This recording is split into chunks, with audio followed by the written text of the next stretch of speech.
Assalamualaikum warahmatullahi wabarakatuh. Alhamdulillah, kalimat mulia, kalimat suci, kalimat yang sempurna, yang penuh dengan berkah, selalu kita panjatkan kepada Zat yang maha suci, maha sempurna, maha berkah. Allah, satu-satunya yang telah menciptakan semua yang di langit, semua yang di bumi, semua yang di kedalaman lautan, terjangkau atau tidak terjangkau oleh mata manusia. Zat yang maha sempurna, maha adil, maha kuat, tidak beranak dan tidak diperanakkan, dan tidak ada sekutu baginya dalam semua kegiatannya. Dia dengan kemahamurahannya telah menggantungkan segala kebutuhan kita untuk roda kehidupan di muka bumi ini dengan kalimat mulia, Alhamdulillah. Maka sangat wajar kalau kita selalu mengucapkan kalimat ini. Selanjutnya kita panjatkan salam hormat kita, salam penghargaan kita kepada manusia terbaik, manusia yang telah dipilih oleh Sang Pencipta Allah agar menjadi suri tauladan bagi seluruh manusia tidak terkecuali. Bahkan para jin pun menjadikannya sebagai suri tauladan. Manusia yang telah disempurnakan jalur nasabnya, ilmunya dan fisiknya oleh Sang Pencipta Allah, dan juga Sang Pencipta Allah bersama malaikatnya mengucapkan salam hormat kepada manusia terbaik ini dan dijadikan ibadah untuk orang-orang beriman.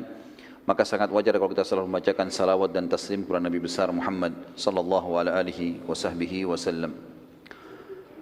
Melanjutkan kajian sirah kita, dan sudah panjang lebar kita menceritakan dengan dua pertemuan perang yang mulia, perang yang punya pengaruh sangat besar dalam Islam, yaitu perang Badar. Dan kita akan masuk sekarang setelah kita rentet terakhir pertemuan kita beberapa kejadian antara perang Badar Ramadan tahun 2 Hijriah dengan perang Uhud yang terjadi tahun 3 Hijriah. Dan para ahli sejarah menyebutkan tentang sebab-sebab terjadinya perang Uhud. Paling tidak disimpulkan ada dua sebab. Yang pertama, kekalahan Quraisy di Badar.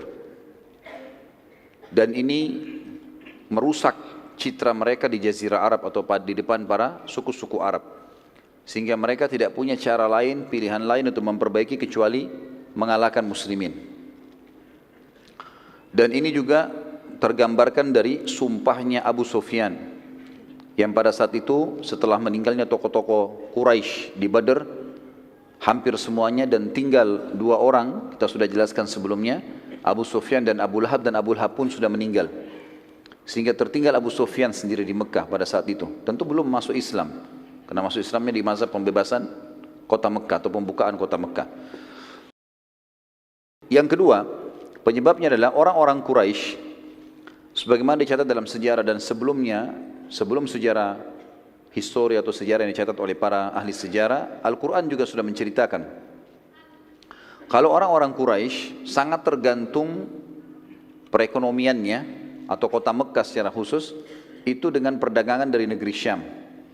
Sementara baginda Nabi SAW selalu berusaha membentuk pasukan-pasukan, baik beliau pimpin sendiri yang dikenal dengan Ghazwah, atau dipimpin oleh para sahabat dikenal dengan Ma'arakah, atau dipimpin dengan para sahabat yang jumlahnya di bawah 100 orang, di atas 3 orang, di bawah 100 orang yang dikenal dengan Sariyah. Maka orang-orang Quraisy terganggu sekali karena mereka hidup memang dari negeri Syam. Sementara semua kafilahnya berusaha untuk diserang, walaupun ada beberapa kafilah yang sempat lolos. Maka paling tidak dua penyebab ini disebutkan oleh para ahli sejarah menjadi pemicu utama terjadinya perang Uhud. Nabi SAW atau sebelumnya Al-Quran menceritakan masalah itu ya, ketergantungan Quraisy pada perdagangan atau ekonominya Mekah dengan perdagangan ini dalam surah Quraisy, surah nomor 104 ayat 1 sampai ayat 4. A'udzu billahi minasyaitonir rajim, li'ilafi Quraisy ilafihim rihlatash shita'i was-shaif falyabudu rabb hadzal bait alladzi at'amahum min ju'in wa amanahum min khauf.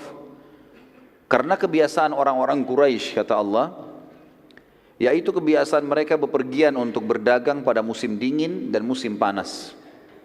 Kata ulama tafsir, musim panas mereka ke negeri Syam dan musim dingin mereka ke negeri Yaman untuk berdagang. Tapi kebanyakan mereka di musim dingin di Yaman mereka hanya pergi untuk rekreasi.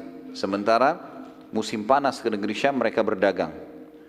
Maka hendaklah mereka menyembah Tuhan pemilik rumah Ka'bah yang telah memberikan makanan kepada mereka untuk menghilangkan lapar dan mengamankan mereka dari ketakutan. Saksi bahasan kita, firman Allah, rihlatas syita'i was saif. Akhirnya, Quraisy karena selalu menemukan kafilahnya dihadang, dan pernah saya kasih gambaran ikhwas sekalian, kalau Jazirah Arab, di wilayah utaranya Jazirah Arab, bagian atasnya itu negeri Syam. Dan posisi Mekah, itu kalau mau ke negeri Syam harus lewati Madinah, Madinah di atasnya. Jadi Madinah itu di utara Mekah. Habis Madinah baru ke negeri Syam. Jadi mereka mau tidak mau harus lewat jalur itu, nggak ada jalur lain. Waktu itu mereka belum punya jalur lain. Apalagi mereka harus lewat darat. Maka yang terjadi teman-teman sekalian, mereka sekarang merasa terganggu, selalu dihadang. Kemudian mereka juga sudah kalah di perang Badar, jadi tambah takut. Sekarang bagaimana caranya? Mereka ubah jalurnya. Terakhir percobaan mereka adalah mereka melalui wilayah namanya Dhatu Irq. Dhatu Irq ini adalah jalur dari Mekah, mutar ke dekat Jeddah, mutar sampai ke dekat wilayah Najd, wilayah Irak. Jauh sekali, baru masuk ke negeri Syam, untuk menghindari Madinah saja. Jadi di sini misalnya mereka ke negeri Syam itu perjalanan sebulan, ini bisa 2-3 bulan baru sampai. Tapi mereka coba lakukan itu. Ternyata baginda Nabi SAW dengar ada kafilah mereka keluar menuju ke sana. Maka beliau membentuk Sariyah. Saya sudah bilang tadi Sariyah bagaimana jumlahnya? 3 sampai 100. Di atas 100 pasukan. Tidak dikatakan Sariyah. Gitu. Maka dibentuklah Sariyah dipimpin oleh Zaid bin Harithah radhiyallahu anhu. Dan sementara pada saat itu orang-orang Quraisy sama sekali tidak sangka. Sama sekali tidak menyangka. Ternyata Sariyahnya Zaid bin Harithah berhasil menghadang kafilah sebelum tiba di negeri Syam. Dan akhirnya mengambil semua yang ada di dalam kafilah tersebut, membawa ke Madinah.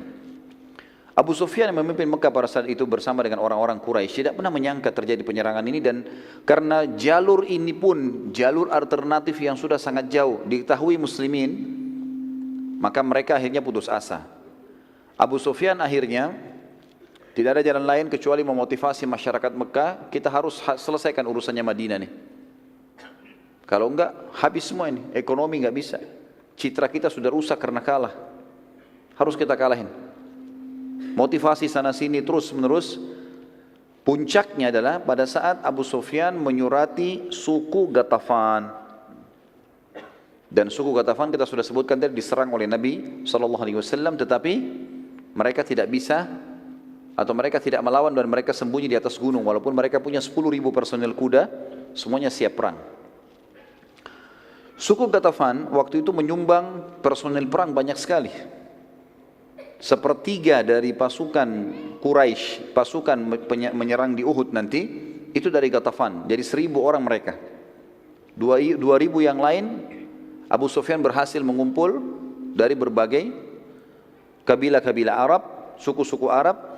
Dan belum pernah, dalam sejarah disebutkan, belum pernah Quraisy memiliki pasukan sebesar ini, 3.000 orang personel perang. Selama ini 1.000 itu sangat luar biasa. 1.000 itu waktu menyerang Badar itu sudah dianggap pasukan intinya Quraisy, itu pun kalah. Teman-teman sekalian, pasukan ini akhirnya menuju ke Madinah. Dan yang terjadi, Nabi SAW mendengarkan kejadian tersebut. Perlu saya gambarkan sedikit teman-teman sekalian. Madinah, sebenarnya sekarang Uhud itu masuk wilayah Madinah ya, masuk wilayah haram maksud saya, wilayah haram. Di zaman Nabi SAW waktu masih hidup, Uhud itu di luar gerbangnya Madinah. Jadi dulu ada temboknya Madinah, itu ada pintu gerbangnya. Uhud itu di luarnya pintu gerbang itu. Jadi kalau muslimin mau ke Uhud, maka mereka keluar dari pintu gerbang Madinah baru mereka ke Uhud itu. Pasukan Quraisy teman-teman sekalian mau menuju ke Madinah, ingin menaklukkan Madinah. Pintu gerbang Madinah yang paling dekat untuk bisa menembusnya adalah Uhud. Padahal gunung Uhud itu ada di luar tembok Madinah.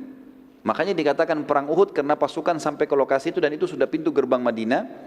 Dan gunung ini pun sangat dekat. Pada saat itu teman-teman sekalian, Nabi SAW segera mengumpulkan sahabat, diskusi, apa jalan keluarnya nih, permasalahannya apa. Mayoritas sahabat berpikir untuk keluar melawan Quraisy. Ya Rasulullah, sebelum mereka tiba di Madinah, kita keluar, hadapin dimanapun ketemu. Seperti kita hadapi di Badr. Termasuk pada saat itu yang paling ngotot adalah paman beliau Hamzah radhiyallahu anhu. Semangat para sahabat ini muncul teman-teman sekalian karena mereka sudah melihat kemenangan di Badr. Jumlah lebih sedikit, tapi akhirnya jadi besar, bisa menang. Dan saya sudah sebutkan teman-teman sekalian, perang Badr Allah Azza wa Jal, Allah yang maha tinggi dan maha kuat telah mengaturnya supaya setelah Badr muslimin sudah tidak pernah takut lagi berperang, gitu kan. Ya sudah kita jelaskan panjang lebar masalah itu. Seorang sahabat dari Ansar yang bernama Anas bin Nadhr radhiyallahu anhu, yang kebetulan waktu itu tidak sempat hadir di perang Badr, ia mengatakan, dia berkata pada saat itu, waktu dengar Nabi SAW menyampaikan Quraisy akan menyerang, dia mengatakan, peperangan pertama Nabi SAW di Badr, aku tidak hadir. Demi Allah, bila setelah hari ini, maksudnya setelah kejadian Badr, ada pertempuran lagi yang dipimpin oleh Nabi SAW melawan Quraisy, maka aku akan melakukan apapun yang membuat Allah Azza wa Jalla ridha, terima. Pada saat itu Nabi SAW keluar ke Badr. Tentu kita ingatkan kembali, kenapa sahabat ini tidak ikut dan kenapa banyak sahabat tidak ikut? Karena Nabi SAW waktu itu hanya mengiklankan, siapa yang mau ikut silakan. Ini bukan mengatakan jihad, ayo pergi, nggak ada. Sehingga jadi wajib, pilihan. Siapa yang mau ikut silakan, kita mau menyerang kafilah Abu Sufyan, kan gitu. Makanya ada sahabat banyak yang luput pada saat itu. Anas bin Nadhr lalu memotivasi Nabi SAW. Dia terus mengatakan, ya Rasulullah, kita keluar melawan ya Rasulullah. Kami kehilangan kesempatan Badr, kami kehilangan kesempatan mati syahid. Terus dia motivasi Nabi SAW. Dia mengatakan, ya Rasulullah, ayo keluar. Dengan beberapa sahabat termasuk Hamzah. Sampai akhirnya Nabi SAW mengatakan, kalau pendapat saya, maka saya akan bertahan di Madinah. Kalau pendapat saya bertahan dalam benteng. Karena pasukan mereka besar dan sudah keluar. Kalau sampai pasukan muslimin dikalahkan di luar, mereka punya kesempatan karena niatnya sudah mau masuk ke Madinah, punya kesempatan untuk masuk menguasai Madinah. Maka lebih baik kita tunggu saja di sini. Kita lebih kuat dalam benteng. Lalu Nabi SAW mengatakan, aku memilih bertahan di Madinah karena aku telah melihat mimpi. Itu perkataan Nabi SAW. Para sahabat mengatakannya, Rasulullah, apa yang anda lihat? Kata baginda Nabi SAW dalam hadis Bukhari, aku melihat seekor sapi disembelih. Aku juga melihat pada pedangku terdapat kebengkokan atau retak. Aku juga melihat aku masuk dan berlindung dalam baju perang yang kokoh. Para sahabat bertanya, lalu apa penakwilannya Rasulullah? Kata Nabi SAW, aku menakwilkan sapi yang disembelih adalah sahabat-sahabatku, beberapa sahabatku yang akan terbunuh.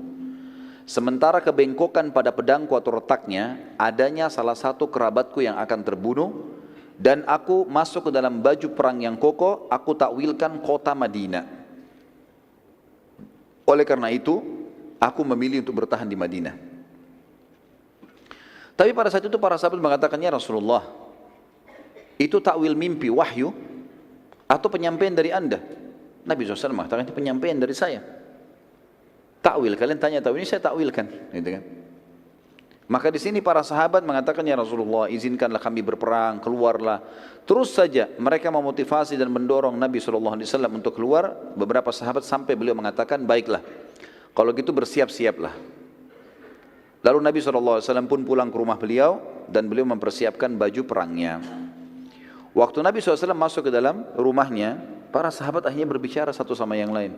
Ini jangan sampai kita ini melakukan dosa, kita melanggar Nabi SAW, kita menyuruh beliau keluar, pada beliau mau bertahan di Madinah. Sampai akhirnya mereka tunggu depan pintu rumah Nabi SAW. Waktu beliau SAW keluar dari rumahnya dengan pakaian perang yang lengkap, beberapa sahabat menghampiri sambil berkata, wahai utusan Allah, bila anda ingin tetap di kota Madinah, maka kami pun ikut saja bertahan di Madinah. Lalu keluarlah sabda Nabi SAW yang masyhur dalam riwayat yang sahih, tidak pantas bagi seorang Nabi yang telah mengenakan baju perang membatalkan niatnya sampai Allah memberikan keputusan siapa yang menang atau kalah antara dia dengan musuhnya. Nggak bisa lagi. Sudah pakai baju perang begini nggak bisa lagi. Ini teman-teman sekalian, saya berikan sebuah note di sini di tulisan saya. Saya mengatakan ini jelas sekali bagaimana seorang mukmin harus punya tekad yang kuat kalau itu adalah kebenaran. Tadinya dia ragu mengerjakan yang mana, tapi kalau dia sudah pilih sebuah keputusan, dan itu juga benar dalam agama, tidak usah ragu. Itu penting untuk dilakukan, karena keraguan dalam memilih satu keputusan dan terus menerus larut ini membuat masalah. Apalagi kondisinya seperti ini, Madinah akan diserang. Salah satu yang tidak setuju keluar pada saat itu, waktu Nabi SAW sudah keluar, pasukan sudah mulai berkumpul, adalah pimpinan orang munafik yang sudah masyhur, Abdullah bin Ubaidillah bin Salul. Lalu dia berkata, wahai Rasulullah, aku melihat kita bertahan di Madinah saja, karena belum pernah kami, masyarakat Madinah, karena dia dari suku Khazraj, menghadapi musuh di dalam atau di luar, kami menghadapi musuh di dalam kota Madinah kecuali kami mengalahkan musuh kami. Dan sebaliknya, setiap kami menghadapi musuh di luar Madinah kecuali kami dikalahkan. Lalu kata Nabi SAW, sudah tertekadkan, maka tidak akan ada keraguan lagi. Nabi SAW lalu keluar menuju ke Uhud. Dan kita sudah tahu, saya bilang tadi, begitu keluar pintu gerbang langsung gunung Uhud. Jadi pasukan muslim tidak pergi jauh-jauh ini. Bertahan di situ saja, cuma di luar pintu gerbang mereka. Dan pada saat itu terkumpullah dari sahabat yang mulia 700 orang. Dan Abdullah bin Abi Salul, karena tidak mau dianggap Abdullah bin Ubaidillah bin Salul dianggap nanti dia tidak mau ikut, maka dia mengajak teman-temannya kaum munafikin 300 orang. Terkumpullah pasukan sekitar 1.000 orang pada saat itu. Dan pasukan Quraisy 3.000. Namun pada saat tiba di satu lokasi namanya Syaut, ya. Wilayah ini sebenarnya antara Madinah sama Uhud. Jadi ada wilayah seperti pekarangan luas antara gerbang Madinah sama kebun-kebun kurma yang ada di Uhud. Tiba-tiba saja Abdullah bin Ubaidillah bin Salul setelah melihat lokasi dan keluar, lalu dia berkata kepada sukunya dari kaum munafikin dari suku Khazraj, dia mengatakan, kita balik saja dan tidak ada gunanya kita ikut. Kalau pasukan ini kalah, maka kita masih hidup di Madinah. Tujuannya dia sebenarnya adalah untuk mematahkan semangatnya kaum muslimin. Kemudian pada saat dia mau pergi pun beberapa sahabat mengatakan, ya Rasulullah, Abdullah menarik pasukannya. Kata Nabi SAW, biarkan saja. Mungkin Allah ingin membersihkan muslimin. Maka tertinggallah 700 orang. Pada saat 300 pasukan itu kembali ke Madinah, terdapat pula 2 suku dari Ansar, dari mukminin sempat ikut-ikutan ke Madinah. Karena terpengaruh oleh 300 pasukan tadi. Mereka adalah suku Salamah dan suku Harith. Sempat 2 suku ini juga mau ikut. Jumlahnya mendekati 100 orang. Banyak sekali. Sempat mau ikut, tapi mereka akhirnya kembali setelah dikejar dan dimotivasi kembali oleh seorang sahabat yang mulia bernama Abdullah bin Amr bin Haram, ayahnya Jabir bin Abdullah. Radhiyallahu anhum ajma'in, sempat mengejar mereka dan mengingatkan besarnya pahala jihad di jalan Allah, terlebih lagi bersama Nabi SAW. Akhirnya kedua suku tadi kembali bergabung dengan muslimin. Sementara yang 300 bersama Abdullah bin Ubaidillah bin Salul tetap menolak, maka Abdullah pun akhirnya meninggalkan pasukan muslimin dan masuk ke Madinah, lalu kemudian mencela-cela pasukan muslimin dari atas benteng Madinah. Pasti kalian kalah, pasti kalian susah, pasti kalian begini, dengarlah, seperti gitulah. Allah Azza wa Jalla menyebutkan kejadian tersebut dalam surah Al-Imran, surah nomor 3 ayat 122. A'udzu billahi minasyaitonir rajim. Idh hammat ta'ifatani minkum an tafshala wallahu waliyuhuma. An tafshala wallahu waliyuhuma wa 'alallahi falyatawakkalul mu'minun. Ketika 2 golongan daripadamu, yaitu Bani Salamah dari suku Khazraj dan Bani Harith dari suku Aus, yang tadi mau ikut sama orang-orang munafik, ingin mundur karena takut, padahal Allah adalah penolong bagi kedua golongan itu. Karena itu hendaklah kepada Allah saja orang-orang mukmin bertawakal. Jabir bin Abdullah radhiyallahu anhu menanggapi ayat tersebut di atas seraya berkata, aku tidak menyesal karena kami dikalahkan di Uhud. Karena Allah Azza wa Jal, Allah yang maha suci dan maha tinggi, berfirman, sementara Allah lah wali mereka atau penolong mereka. Para sahabat sempat memberi masukan pada Nabi SAW agar meminta bantuan pada sekutu mereka, orang-orang Yahudi di Madinah. Namun Nabi SAW menolak karena mengetahui kalau Yahudi kaum yang suka gemar berkhianat. Nabi mengatakan SAW, kita cukupkan dengan 700 ini. Tiba di lokasi Uhud teman-teman sekalian, baginda Nabi SAW lalu kemudian mengatur strategi dengan para sahabat karena Quraisy belum tiba. Kata beliau, tunjukkan, kata Nabi SAW kepada para sahabat, tunjukkan saya jalan menuju ke satu lokasi yang menjadikan Uhud di punggung kita. Dan itu tidak melewati lokasi yang umumnya, bukan dari pintu gerbang menuju ke sana. Tujuannya agar orang-orang munafik yang ada di atas benteng dan orang-orang Yahudi itu supaya tidak tahu ke arah mana pasukan muslimin berkemah dan tidak memberitahukan kepada Quraisy. Maka ada seorang sahabat mengatakannya, Rasulullah, saya tunjukkan kepada anda dan kita harus melewati kebun-kebun kurma. Pada saat itu penuh dengan pohon kurma tentunya, dan sampai sekarang di sekitar Uhud itu penuh sekali, banyak pohon-pohon kurma, tapi sebagian sudah dibongkar menjadi lokasi pemukiman. Dan Nabi SAW meminta ini agar betul-betul beliau sudah ada di lokasi peperangan, memilih lokasinya, menjadikan gunung di belakangnya. Juga di dekat gunung itu yang ada kebun-kebun kurma yang Nabi SAW menjadikan target, ada sumur-sumur agar para mujahidin bisa minum. Saat tiba di lokasi itu atau sementara ke sana, mereka melewati kebun satu orang munafik namanya Rubai'i bin Qaidi. Rubai'i ini orangnya buta dan dia munafik, dia dengar Abdullah bin Abi Salul dan teman-temannya sampaikan, pasukan Muhammad lagi menuju ke kebunmu, jangan kau biarkan lewat. Maka dia berusaha mengatakan, jangan lewat kebunku. Waktu Nabi SAW pamit baik-baik, pamit sama dia, suruh pasukan biarin lewat. Dia bilang jangan lewat kebun, nanti kalian merusaknya. Lalu terus saja dia menolak. Tidak ada jalan lain untuk memutari di sekitar tebing-tebingnya atau sekitar lerengnya Uhud, harus lewat kebunnya orang ini. Maka pada saat itu para sahabat pun akhirnya mengatakan kepada Nabi SAW, ya Rasulullah, tidak ada jalan lain. Kata Nabi SAW, jalanlah, lewatin kebunnya, jangan sampai dirusak. Kata beliau, biarkan saja dia, sungguh dia buta mata dan buta hatinya. Lewati tapi jangan buat rusak. Maka lewatlah pada saat itu, dan Rubai sempat mencaci maki muslimin tapi tidak dihiraukan. Nabi SAW saat selesai menyusun, tiba di lokasi yang diinginkan. Tentu kalau kita berada, biasanya kalau saya bimbing umroh teman-teman sekalian, di lokasi Uhud saya tunjukkan. Ada memang titik di mana pasukan pada saat itu tiba di sebelah pinggiran gunung Uhud. Ya. Dan itu memang kalau dilihat posisinya, Uhud di belakang dan Mekah di hadapan gitu. Posisinya pas seperti itu. Di sebelah kirinya pasukan itu ada Bukit Pemanah. Bukit Pemanah yang berada antara lokasi pasukan muslimin dengan gerbangnya Madinah. Nabi SAW memberi instruksi penting pada saat itu kepada para pemanah. Keluar 50 orang, kalian harus ada di atas sana, dipimpin oleh Abdullah bin Jubair radhiyallahu anhu. Naik di atas sini. Jangan tinggalkan bukit ini sampai ada instruksi dariku. Walaupun kalian lihat pasukan menang atau kalah, pokoknya kita menang atau kita kalah, jangan tinggalkan bukit ini. Pesan.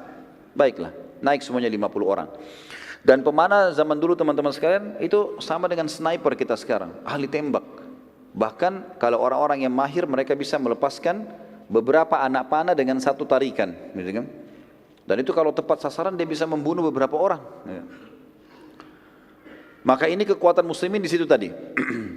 50 orang ditaruh di Bukit Pemanah dan 650 bersama Nabi SAW. 649 sama Nabi SAW. Allah Azza wa Jal menjanjikan bila sahabat bersabar dalam perang Uhud dan patuh pada perintah Nabi SAW. Ini janji Allah. Kalau mereka patuh, ikuti instruksi Nabi, akan membantukan 3.000 pasukan dari malaikat. Di Badr ada berapa malaikat? 1.000. Sudah kita jelaskan tadi. Ini 3.000 dijanjikan dari malaikat. Bahkan bila disiplin, mereka patuh, Nabi bilang serang, tidak, maka Allah janjikan menurunkan 5.000 malaikat. Jumlah orang kafir 3.000. Allah mau turunkan seimbang, jumlah kafir 3.000, malaikat 3.000. Di perang Badar jumlah kafir 1.000 turun 1.000, kan gitu. Tapi Allah janjikan untuk menenangkan muslimin, kalau kalian sabar, disiplin, patuh, 5.000 saya turunkan. Allah ceritakan dalam surah Al-Imran, surah nomor 3 ayat 123 sampai 125. A'udzu billahi minasyaitonir rajim. Wa laqad nasarakumullahu bi Badrin wa antum adhillah fattaqullaha la'allakum tashkurun. إذ تقول للمؤمنين ألن يكفيكم أن يمدكم ربكم بثلاثة آلاف من الملائكة منزلين بلى إن تصبروا وتتقوا ويأتوكم من فورهم هذا يمددكم ربكم بخمسة آلاف من الملائكة مسومين.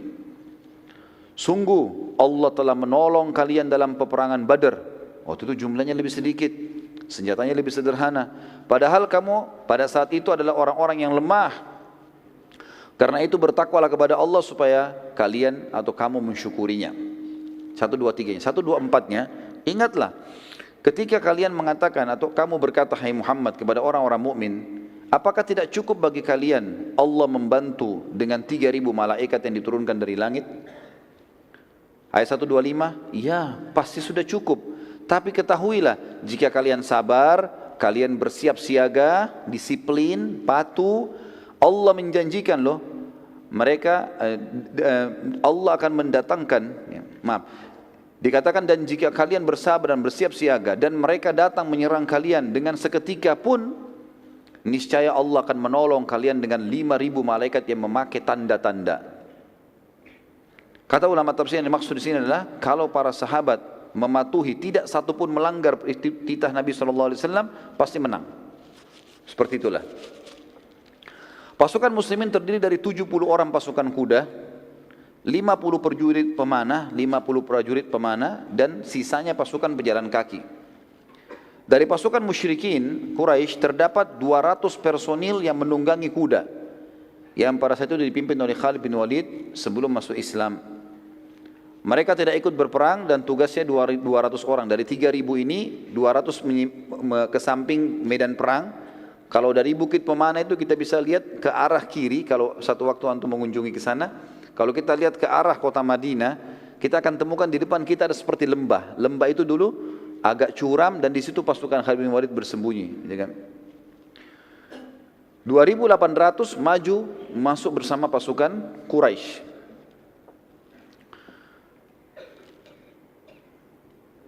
Mereka tidak ikut berperang Khalid bin Walid tentunya dan memantau peperangan dari jauh dan mencoba melihat kekuatan muslimin ada di mana. Tetapi posisi pasukan 50 Khalid bin Walid ini, pasukan Khalid bin Walid yang 200 diketahui oleh 50 pemanah Nabi SAW. Maka Abdullah bin Jubair sempat mengatur strategi di atas 50 orang ini dibuat melingkari gunung. Bukit Pemanah dibuat melingkari sehingga mereka bisa memanah ke seluruh penjuru. Gitu. Termasuk ke pasukan 200 orang ini, kalau mereka coba maju menyerang muslimin dari belakang. Kita dengarkan ada subjudul teman-teman sekalian tentang motivasi perang Nabi SAW untuk para sahabat. Dan ini termasuk sunnah Nabi SAW. Setiap kali pasukan sudah berhadapan, supaya jiwa-jiwa siap untuk berperang dimotivasi. Dan kita sudah dengar bagaimana motivasi Nabi SAW di Badar. Sekarang kita lihat motivasi Nabi SAW di Uhud. Di antaranya adalah kalau di tulisan saya berikan huruf A, artinya ada beberapa pilihan. Yang pertama kisah anak-anak yang ikut perang. Anak-anak di sini maksudnya adalah dianggap umur yang masih sangat muda. Dalam pasukan muslimin terdapat anak-anak yang masih kecil yang juga ikut berperang dari dalam kota Madinah dan sempat tiba di medan perang. Namun Nabi SAW memilah mereka. Dan ada yang dipulangkan karena tidak layak ikut perang, terlalu kecil, dan ada juga yang dibiarkan ikut oleh Nabi SAW. Di antara kisah yang unik di sini adalah ada seseorang yang ditolak oleh Nabi SAW yang bernama Abdullah bin Umar dan Usama bin Zaid radhiyallahu anhuma. Ini ditolak oleh Nabi SAW, dianggap masih umur 12 tahun, 13 tahun waktu itu. Dipulangkan, tidak boleh ikut. Namun terdapat anak-anak lain yang diikutkan oleh Nabi SAW karena keterampilan mereka. Di antara kisahnya adalah terdapat seorang anak kecil yang berumur 13 tahun. Pada saat melihat Abdullah bin Umar dan Usama bin Zaid ditolak, ia berkata, wahai Rasulullah, aku mahir dalam memanah. Lalu Nabi SAW mengetesnya dan ternyata betul-betul dia mahir dan tidak meleset panahannya. Beberapa sasaran dilempar, ditunjuk oleh Nabi SAW, dia mana tepat kena. Maka ini diikutkan, tapi maaf saya tidak temukan nama orang ini, tapi jelas ini anak umur 13 tahun disebutkan oleh buku-buku sejarah. Seorang anak yang lain juga berumur 13 tahun, saat melihat temannya diloloskan oleh Nabi SAW untuk berperang, dia berkata, wahai Rasulullah, kenapa anda loloskan ia ikut perang sementara aku tidak? Dan aku bisa mengalahkannya kalau bergulat. Ini yang pintar mana ini? Saya bisa kalahin gulat ya Rasulullah. Dalam riwayat dikatakan Nabi SAW menyuruh keduanya untuk mengadu keterampilan gulat. Dan ternyata betul, anak yang kedua mengalahkan anak yang pertama. Maka Nabi SAW pun akhirnya mengizinkan dia ikut. Yang kedua teman-teman sekalian adalah kisah pedang Nabi SAW. Kisah pedang Nabi SAW. Disebutkan dalam hadis Bukhari, Nabi SAW mengumpulkan seluruh pasukan lalu menghenuskan sebilah pedang dan bersabda, siapa yang akan memberikan haknya Allah dan Rasulnya di pedang ini? Tiba-tiba saja Hamzah bin Abdul Muttalib radhiyallahu anhu, yang kita tahu memang dia yang paling besar semangatnya untuk keluar menghadapi musuh, dan memang Allah karuniai dia mati syahid di situ. Tiba-tiba berdiri dan mau mengambil dari tangan Nabi SAW. Nabi SAW tarik. Hamzah dikenal dengan singa, orang yang sangat luar biasa, perkasa, pemberani. Lalu Nabi SAW ulangi lagi. Setelah Hamzah mengatakan, aku ya Rasulullah, Nabi SAW tarik. Nabi SAW ulangi lagi. Siapa yang mau memberikan haknya Allah dan Rasulnya di pedang ini? Berdiri yang kedua Ali bin Abi Thalib radhiyallahu anhu. Orang juga yang muda tapi kuat sekali, punya kekuatan fisik, keterampilan perang. Nanti kita lihat keterampilannya luar biasa kalau kita pada saat kita ceritakan tentang kisah perang Ahzab. Maka Ali pun berdiri mengatakan, saya Rasulullah, langsung mau memegang pedang itu. Karena dianggap ini kemuliaan, pedangnya Nabi SAW dikeluarkan lalu dikasih. Siapa yang mau berikan hak Allah dan Rasulnya di sini? Ternyata Nabi SAW tarik lagi. Suruh Ali duduk. Ulangi lagi, siapa yang mau memberikan haknya Allah dan Rasulnya di pedang ini? Berdiri Zubair bin Awam, yang sudah kita tahu kisahnya. Di perang Uhud, di perang Badr, bagaimana dia membunuh Abu Kabs, melempar tombak di antara dua matanya tembus sampai ke otaknya, gitu kan. Berdiri mengatakan, saya Rasulullah. Nabi SAW tarik lagi, suruh duduk. Diulangi lagi, siapa yang akan memberikan haknya Allah dan Rasulnya di pedang ini? Mikdad berdiri. Mikdad ini diisyaratkan oleh Umar bin Khattab seperti kekuatan 1000 orang. Suaranya keras, cepat kalau menyerang, macam-macam keterampilannya. Berdiri lagi, aku ya Rasulullah, mau dipegang lagi. Ditarik lagi oleh Nabi SAW, suruh duduk. Diulangi lagi, siapa yang mau memberikan haknya Allah dan Rasulnya di pedang ini? Maka perlu digarisbawahi teman-teman sekalian, keempat sahabat yang sudah lewat ini dianggap ini jawaranya muslimin. Keempat orang ini. Bahkan setiap orang di antara mereka bisa dihitung kekuatan 1000 orang. Sebagaimana diriwayatkan oleh Umar bin Khattab pada saat mengutus pasukan pembebasan Mesir kepada Amr bin As. Waktu itu Amr memiliki 8000 personil.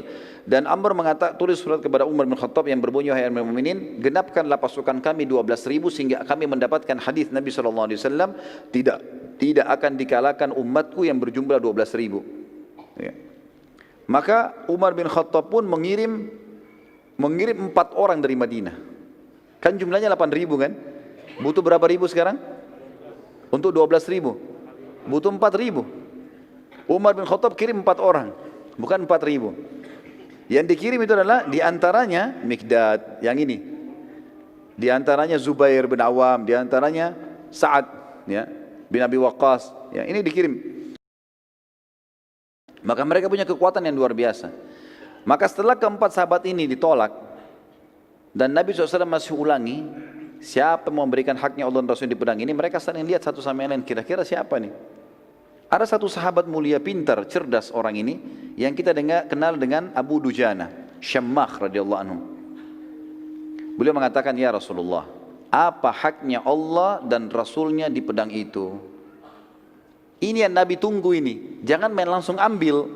Tanya dulu untuk apa ini? Apa haknya? Bukan main ambil terus mau diapain pedangnya? Ya. Maka Nabi SAW mengatakan kalimat yang mulia teman-teman sekalian. Dan ini kita bisa lihat bagaimana rahmatnya Nabi SAW bagi kafir zimmi. Orang-orang kafir yang di bawah naungan pemerintah Islam. Beliau toleransi, beliau memaafkan, beliau memberi. Tapi di medan perang beda lagi sama kafir harbi ini. Tegas sekali beliau mengatakan, engkau mengambil pedang ini dan engkau menghantamkan pada musuhmu pakai perang sampai bengkok. Bisa? Bisa. Baik, Abu Dujana diambil. Maka Abu Dujana waktu itu teman-teman sekalian dia lagi pakai imamah warna hitam. Diganti sama dia. Ganti imamah warna merah. Dan imamah merah ini adalah tanda saya siap mati. Seperti itulah waktu mereka yakini seperti itu. Lalu Abu Dujana mengambil pedang tersebut dengan bangganya dan meletakkan di dadanya. Sambil dia maju ke pasukan Quraisy waktu datang, waktu sudah kelihatan dia maju menunjukkan keterampilannya dengan pedang itu. Maka kesannya kayak ada kesombongan. Para sahabat melihat, mereka khawatirnya Abu Dujana sombong ini. Kata Nabi SAW dalam hadis Bukhari, sesungguhnya cara seperti ini kayak Abu Dujana ini dimurkahi Allah. Allah enggak suka dengan kesombongan. Kecuali di tempat ini. Di depan musuh silahkan. Tunjukkan, enggak ada masalah. Seperti itulah. Baik, kita lanjut sebentar ya. Maka Ka'ab radhiyallahu anhu berkata, aku sempat penasaran ingin tahu seperti apa Abu Dujana memberikan haknya Allah dan Rasul di pedang itu. Abu Dujana sudah bawa nih, perang berkecamuk. Apa yang dia lakukan nih? Kata Ka'ab, sampai saya tidak nyerang musuh, hanya ikuti Abu Dujana. Lihat dia buat apa ini dengan pedang itu. Lalu aku pun mengikutinya dari belakang, ke kiri, ke kanan, dia nyerang musuh terus dilihat. Saat itu di kancah peperangan terdapat seseorang dari pasukan kafir Quraisy sangat kuat, tidak terkalahkan. Setiap kali dia memukul, setiap kali dia datang, banyak di antara pasukan muslimin menghindar dari orang itu. Karena kuatnya kelihatan, kekar, pedangnya besar gitu kan. Kata Ka'ab, saya berdoa sama Allah di kancah peperangan supaya ketemu dengan Abu Dujana. Maka dia bilang, Allah pun menerima doa saya. Tiba-tiba keduanya bertemu. Padahal tadinya terpisah di medan perang. Tiba-tiba berhadapan dan tiba-tiba saling menyerang. Maka saya pun menyaksikan pertempuran yang terjadi yang sangat dahsyat. Sampai debu-debu pada berterbangan, saling nyerang satu sama yang lain. Terus saja dengan kekuatan-kekuatan yang luar biasa. Abu Dujana dipukul, dia tangkis sama perisainya. Abu Dujana menyerang, orang itu juga menangkis terus. Sampai debu berterbangan sana sini. Kata beliau, sampai akhirnya Abu Dujana pada saat itu saling pukul dengan sangat keras. Maka perisai Abu Dujana lepas dan pedang orang kafir itu melengket dan Abu Dujana juga menghantam perisai musuh pecah. Akhirnya kena si kafir, terbelah bagian kepalanya, mati. Gitu kan? Abu Dujana rupanya dengan hikmah Allah ini dia tahu kalau Ka'ab ada di belakangnya. Begitu selesai dia bunuh orang kafir, dia mengatakan, dia balik ke arah Ka'ab, wahai Ka'ab, apa pendapatmu? Dari tadi ini kau tunggu, apa pendapatmu sekarang? Maka akhirnya Ka'ab pun mengatakan, engkau telah memberikan haknya dan Rasulnya. Dan di sini teman-teman sekalian, tidak masuk dalam masalah sombong di sini. Tidak masuk. Fa'amma binikmati rabbika fahaddits, masuk dalam firman Allah di sini. Dia melakukan apa yang Allah Rasul perintahkan, maka dia bisa mengatakan, saya sudah melakukan. Sudah lihat kan saya sudah lakukan? Gitu. Seperti itulah ya. Bagaimana hajimu kemarin? Ya saya sudah coba lakukan semaksimal mungkin. Enggak ada hubungannya dengan riak kecuali dia niat untuk itu. Dia harus dibedain mana yang boleh, mana tidak boleh. Maka di sini Abu Dujana tidak sama sekali hubungannya dengan riak, tapi beliau tunjukkan karena ini orang yang mau lihat nih, saya sudah kasih haknya. Sampai kalau bukan pedang ini bengkok, kepalanya dia yang bengkok gitu kan. Allahu a'lam. Baik, kita lanjutkan sebentar insyaallah dengan kisah-kisah yang lain. Subhanakallahumma bihamdika asyhadu an la ilaha illa anta astaghfiruka wa atubu ilaik. Assalamualaikum warahmatullahi wabarakatuh. Assalamualaikum warahmatullahi wabarakatuh. Alhamdulillah wassalatu wassalamu ala Rasulillah. Segala puji bagi Allah Subhanahu wa taala, juga salawat dan taslim kepada Nabi besar Muhammad sallallahu alaihi wasallam. Tadi sudah kita ceritakan tentang kisah bagaimana Abu Dujana Syammah ibn Harith radhiyallahu anhu memberikan hak pedang yang diberikan oleh Nabi sallallahu alaihi wasallam yang menuntut haknya Allah dan Rasulnya di situ.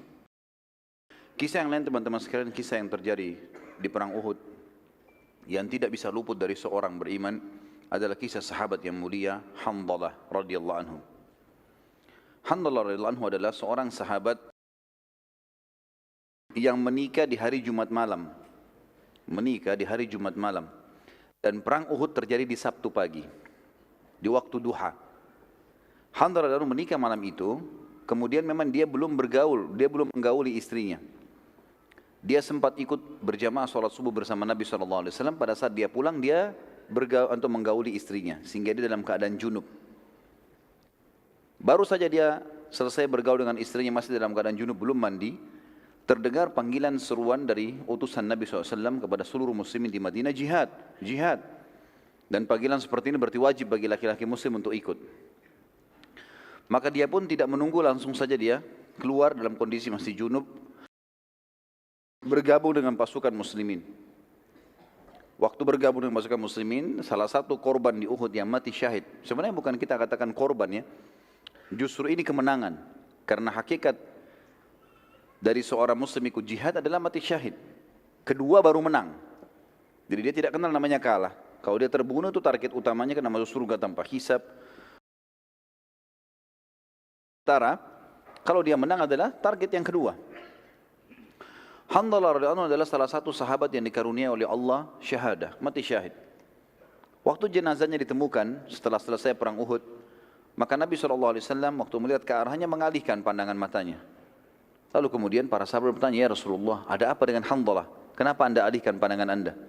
Ada dua riwayat. Yang pertama kata Nabi SAW, aku melihat istrinya dari bidadari menjemputnya.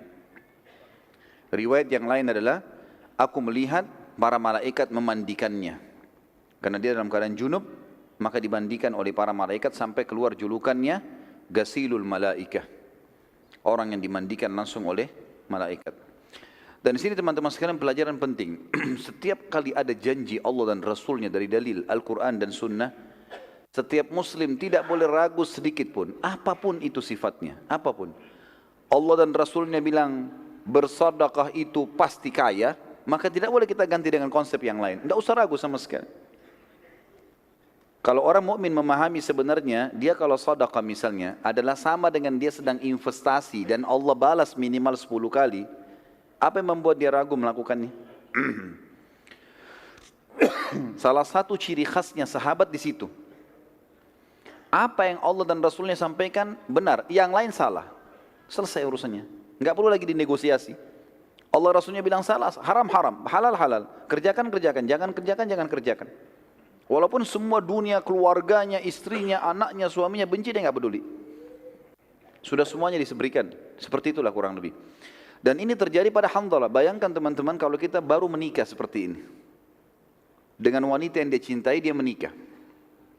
Baru selesai hubungan biologis yang pertamanya dalam rumah tangga. Belum sempat mandi junub, panggilan jihad. Kita nggak usah jauh-jauh bicara jihad. Antum sekarang kalau malam pertama, kira-kira subuh di masjid nggak?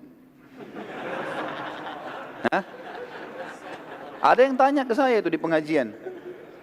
Ustadz, apa hukumnya tidak sholat subuh di masjid kalau malam pertama? Saya bilang dosa ini. Tidak ada udurnya. Tapi lihat Hanzalah bukan cuma sholat subuh. Bukan ini jihad, pergi berperang. Mati terbunuh. Padahal dia waktu masih dari hari pertama menikmati pernikahannya. Kalau pernikahan saja bisa ditinggalkan teman-teman, apalagi kalau cuma makanan, minuman, pekerjaan, pendidikan. Semua ini nggak ada lagi. Kalau sudah ada seruan dari Allah dan Rasulnya. Ingat pesan saya tadi. Setiap nasihat syar'i, agama yang datang masuk telinga kanan, diapakan? Tutup yang kuping kirinya ini. Supaya jangan keluar. Ya. Jangan masuk sini, keluar sini. Saya datang lagi bulan depan, tanya lupa. Ya. Tapi kayaknya kalau kisah Hanzalah nggak lupa deh. Terutama yang laki-laki. Dan kisah mereka teman-teman, kisah para salihin, para salaful ummah yang sampai kepada kita ini bukan hanya sekedar untuk dikenang dan didengar ya. Tapi Allah Azza wa Jalla sampaikan kepada kita untuk dijadikan sebagai ibrah, pelajaran. Ini loh ada orang sebelum kamu begini, disampaikan kisahnya ke kita. Ini 1400 tahun yang lalu ini. Sampai kepada kita di malam ini teman-teman di sini. Dan itu saja, kita tidak menghadiri saja, kita bukan Hanzalahnya. Kalau saya yakin teman-teman memiliki iman, merasa bergetar. Luar biasa ya gitu. Padahal sudah 1400 tahun yang lalu Allah sampaikan teman-teman supaya kita sadar, oh ternyata yang janjikan Allah ini enggak salah, pasti benar dan tidak boleh ada keraguan sama sekali. Saya sarankan teman-teman kalau ikuti ceramah di YouTube ada judul saya, ceramah saya itu judulnya Hai Muslim, inilah pondasi agamamu. Saya bicara masalah keyakinan. Bagaimana itu harus ditanamkan dalam hati seseorang muslim. Tidak boleh ragu sama sekali. Dan keyakinan terhadap apa yang Allah dan Rasul janjikan akan membuat ketenangan jiwa. Dan semua masalah dunia akan jadi kecil. Kisah yang unik juga yang terjadi di Uhud, teman-teman sekalian. Kisah dua orang, Khuwairik, pendeta Yahudi, dan Kazman, salah satu penduduk asli Madinah. Pada saat seruhan Nabi SAW dikumandangkan hari Sabtu pagi di waktu duha, jihad, Khuwairik ini pendeta Yahudi, dia dengar. Tiba-tiba Khuwairik dalam riwayat Sahih dikatakan berdiri lalu memotivasi para Yahudi dari menara benteng mereka. Hai Yahudi, keluarlah, masuk Islamlah. Kalian tahu Muhammad adalah utusan Allah. Demi Allah kalian membaca dalam kitab kalian Taurat, ciri-cirinya disebutkan nenek moyang kalian hijrah ke Madinah gara-gara Nabi ini. Sekarang dia kumandangkan jihad, mati masuk surga. Keluarlah. Pendeta yang panggil ini, pendeta mereka. Apa jawaban orang Yahudi? Hai Khuwairik, hari Sabtu. Hari Sabtu hari raya, enggak boleh perang, enggak usah perang, enggak boleh apa-apa. Agama kita. Khuwairik tahu Taurat. Apa kata Khuwairik? Tapi ada dalam kitab Taurat isi ayat yang diperintahkan kepada Musa alaihissalam. Karena nabi-nabi sebelum Nabi Muhammad SAW hidup sezaman. Seperti Nabi Musa AS sezaman dengan mertuanya Syuaib AS. Dalam salah satu ayat Taurat itu ada isinya. Kalau Musa AS berdakwah di Mesir sama Palestina, bila di wilayah lain ada nabi yang Musa tahu itu, Musa beritakan itu nabi, kemudian dia panggil jihad, yang di sini harus bantu yang di sana. Baiklah, kalian tidak beriman pada Muhammad, tapi kalian tahu dia nabi, Yahudi semua tahu. Ikuti ayat Taurat, bantu dia, minimal bantu. Sama jawabannya, kami enggak mau ini hari Sabtu, orang enggak boleh perang hari Sabtu, hukum Taurat, alasan. Macam-macam. Kata Khuwairik, kalau begitu saya sendiri akan pergi. Dia jalan sendiri dari benteng Yahudi menuju ke masjid Nabi SAW waktu Nabi lagi susun pasukan. Lalu dia mengatakan, ya Rasulullah, bukan lagi panggil nama Nabi SAW, karena orang Yahudi suka kurang ajar, panggil nama Nabi SAW gitu kan. Dia mengatakan, ya Rasulullah, asyhadu an la ilaha illallah wa anna Muhammad Rasulullah. Langsung syahadat, gak pakai tanya-tanya apa-apa ini. Nabi SAW sambut dia. Dia mengatakan, ya Rasulullah, saya ingin ikut berperang. Kata Nabi SAW, bergabunglah dengan pasukan muslimin. Sudah selesai, ikut perang.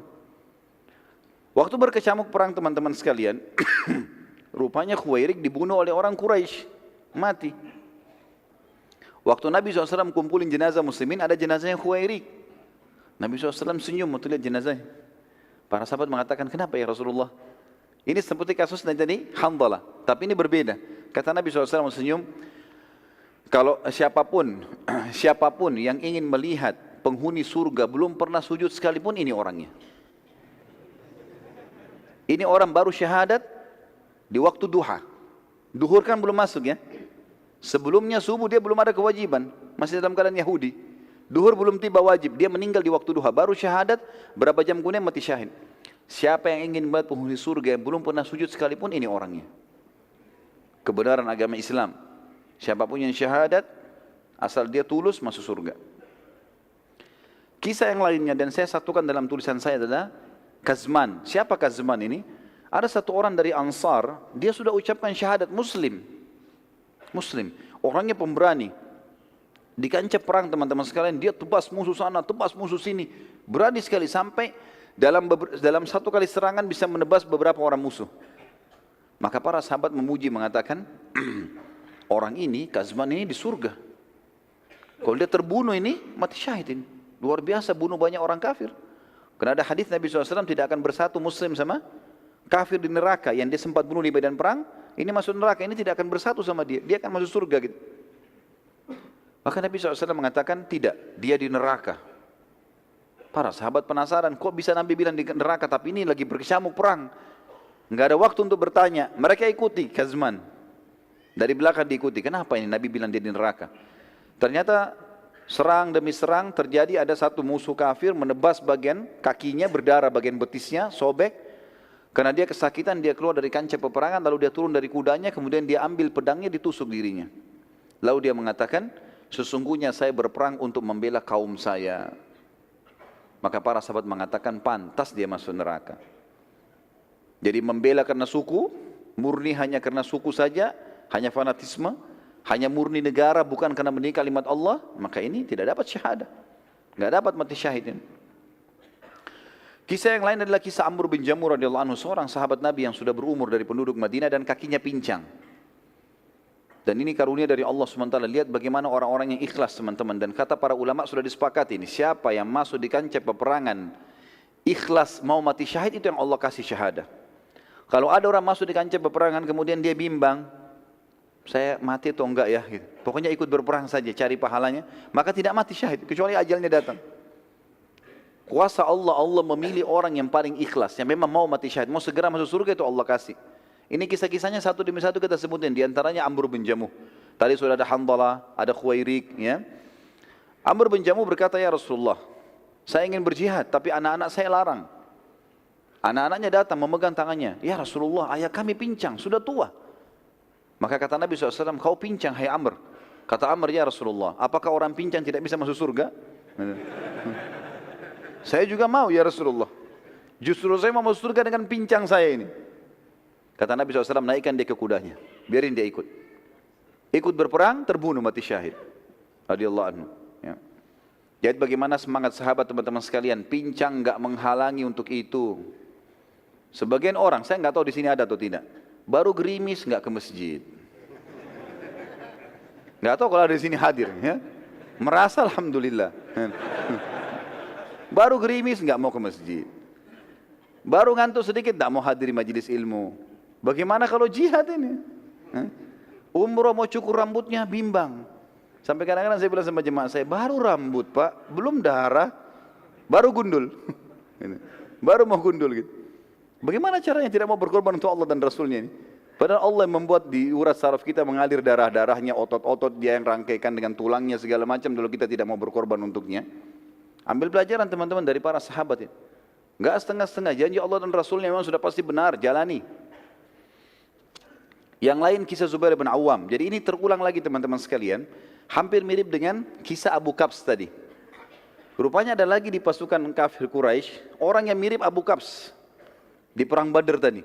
Badannya besar, besi semua dari kepala sampai kaki kudanya, menyerang muslimin, nyusahin. Sahabat ngeluh lagi ke Nabi, ya Rasulullah, ada lagi nih pasukan kafir Quraisy.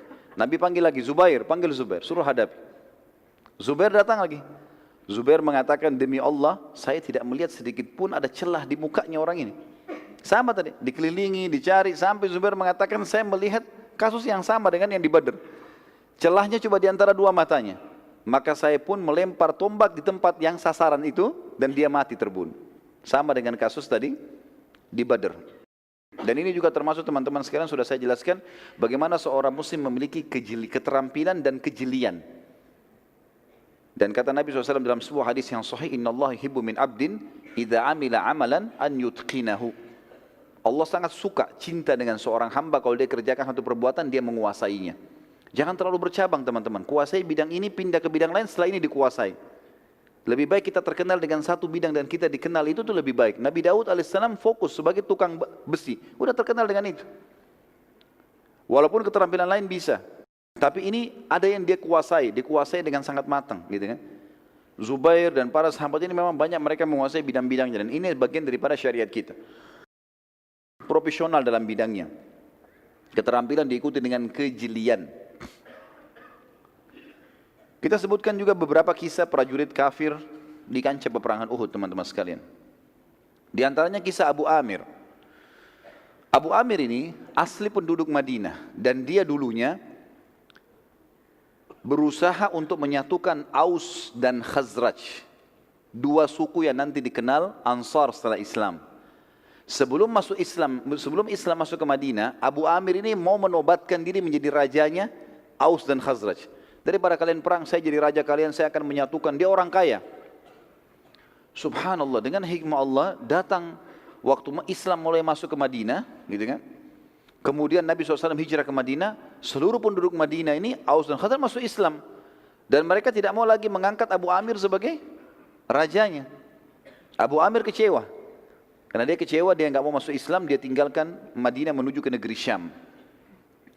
Waktu dia dengar di perang Uhud, orang-orang Quraisy menyerang Madinah, dia kembali. Lalu kemudian dia masuk ke Madinah dan dia mulai ribut. Dia mengatakan kepada muslimin waktu itu orang Madinah, Ngapain kalian ikuti Muhammad? Ikuti saya. Saya dari suku kalian, Muhammad pendatang. Saya akan membuat Quraisy pulang, tidak jadi menyerang kalian. Tapi nggak ada satupun orang yang mau ikuti dia ini. Nggak ada yang dengar, orang sudah tahu, sudah masuk iman dalam hatinya, sudah tahu kalau ini benar. Mana mau didahulukan dia dari Nabi SAW? Nggak mungkin. Dia sakit hati, dia keluar. Kemudian dia sempat membuat beberapa lubang di lokasi peperangan. Tapi dengan hikmah Allah, lubang ini dia buat, dia tidak tahu kalau Nabi akan ke situ, tapi dia perkirakan. Di tempat yang nanti pasukan muslimin terdesak, di situ yang dibuat lubang oleh Abu Amir. Digali lubang cukup dalam, satu orang kalau injak dia akan jatuh. Kurang lebih ukuran 2 orang laki-laki berdiri, gitu kan? Jadi susah untuk keluar dan sempit. Itu ditutup dengan pelapa-pelapa kurma. Dibuat beberapa tempat sama dia. Dan ini nanti salah satu lubang ini yang Nabi SAW jatuh di dalamnya pada saat pasukan muslimin terdesak. Setelah buat lubang-lubang ini, dia bergabung dengan pasukan Quraisy. Dia bergabung dengan pasukan Quraisy, tapi akhirnya dia juga terbunuh bersama dengan pasukan Quraisy. Ini di antara kisah salah satu orang kafir yang perlu ditahu namanya karena dia bergabung dengan pasukan Quraisy. Yang lain adalah Jubair ibn Mut'im. Ini juga salah satu tokoh Quraisy. Dia memiliki budak yang kita sudah tahu namanya Wahsy. Dan dia kebetulan paman Jubair itu dibunuh oleh Hamzah di Badr. Pamannya dibunuh oleh Hamzah di Badr. Maka dia bilang, "Hai Wahsy, kalau kau bisa membunuh Muhammad atau membunuh pamannya Hamzah yang telah membunuh pamanku, kau bebas. Enggak jadi budak lagi." Mendengar perkataan ini, Hindun binti Utbah, istrinya Abu Sufyan, berkata juga kepada Wahsy, "Hai Wahsy, kalau kau bisa bunuh Hamzah, dia telah menjadi penyebab terbunuhnya ayahku Utbah bin Rabi'ah."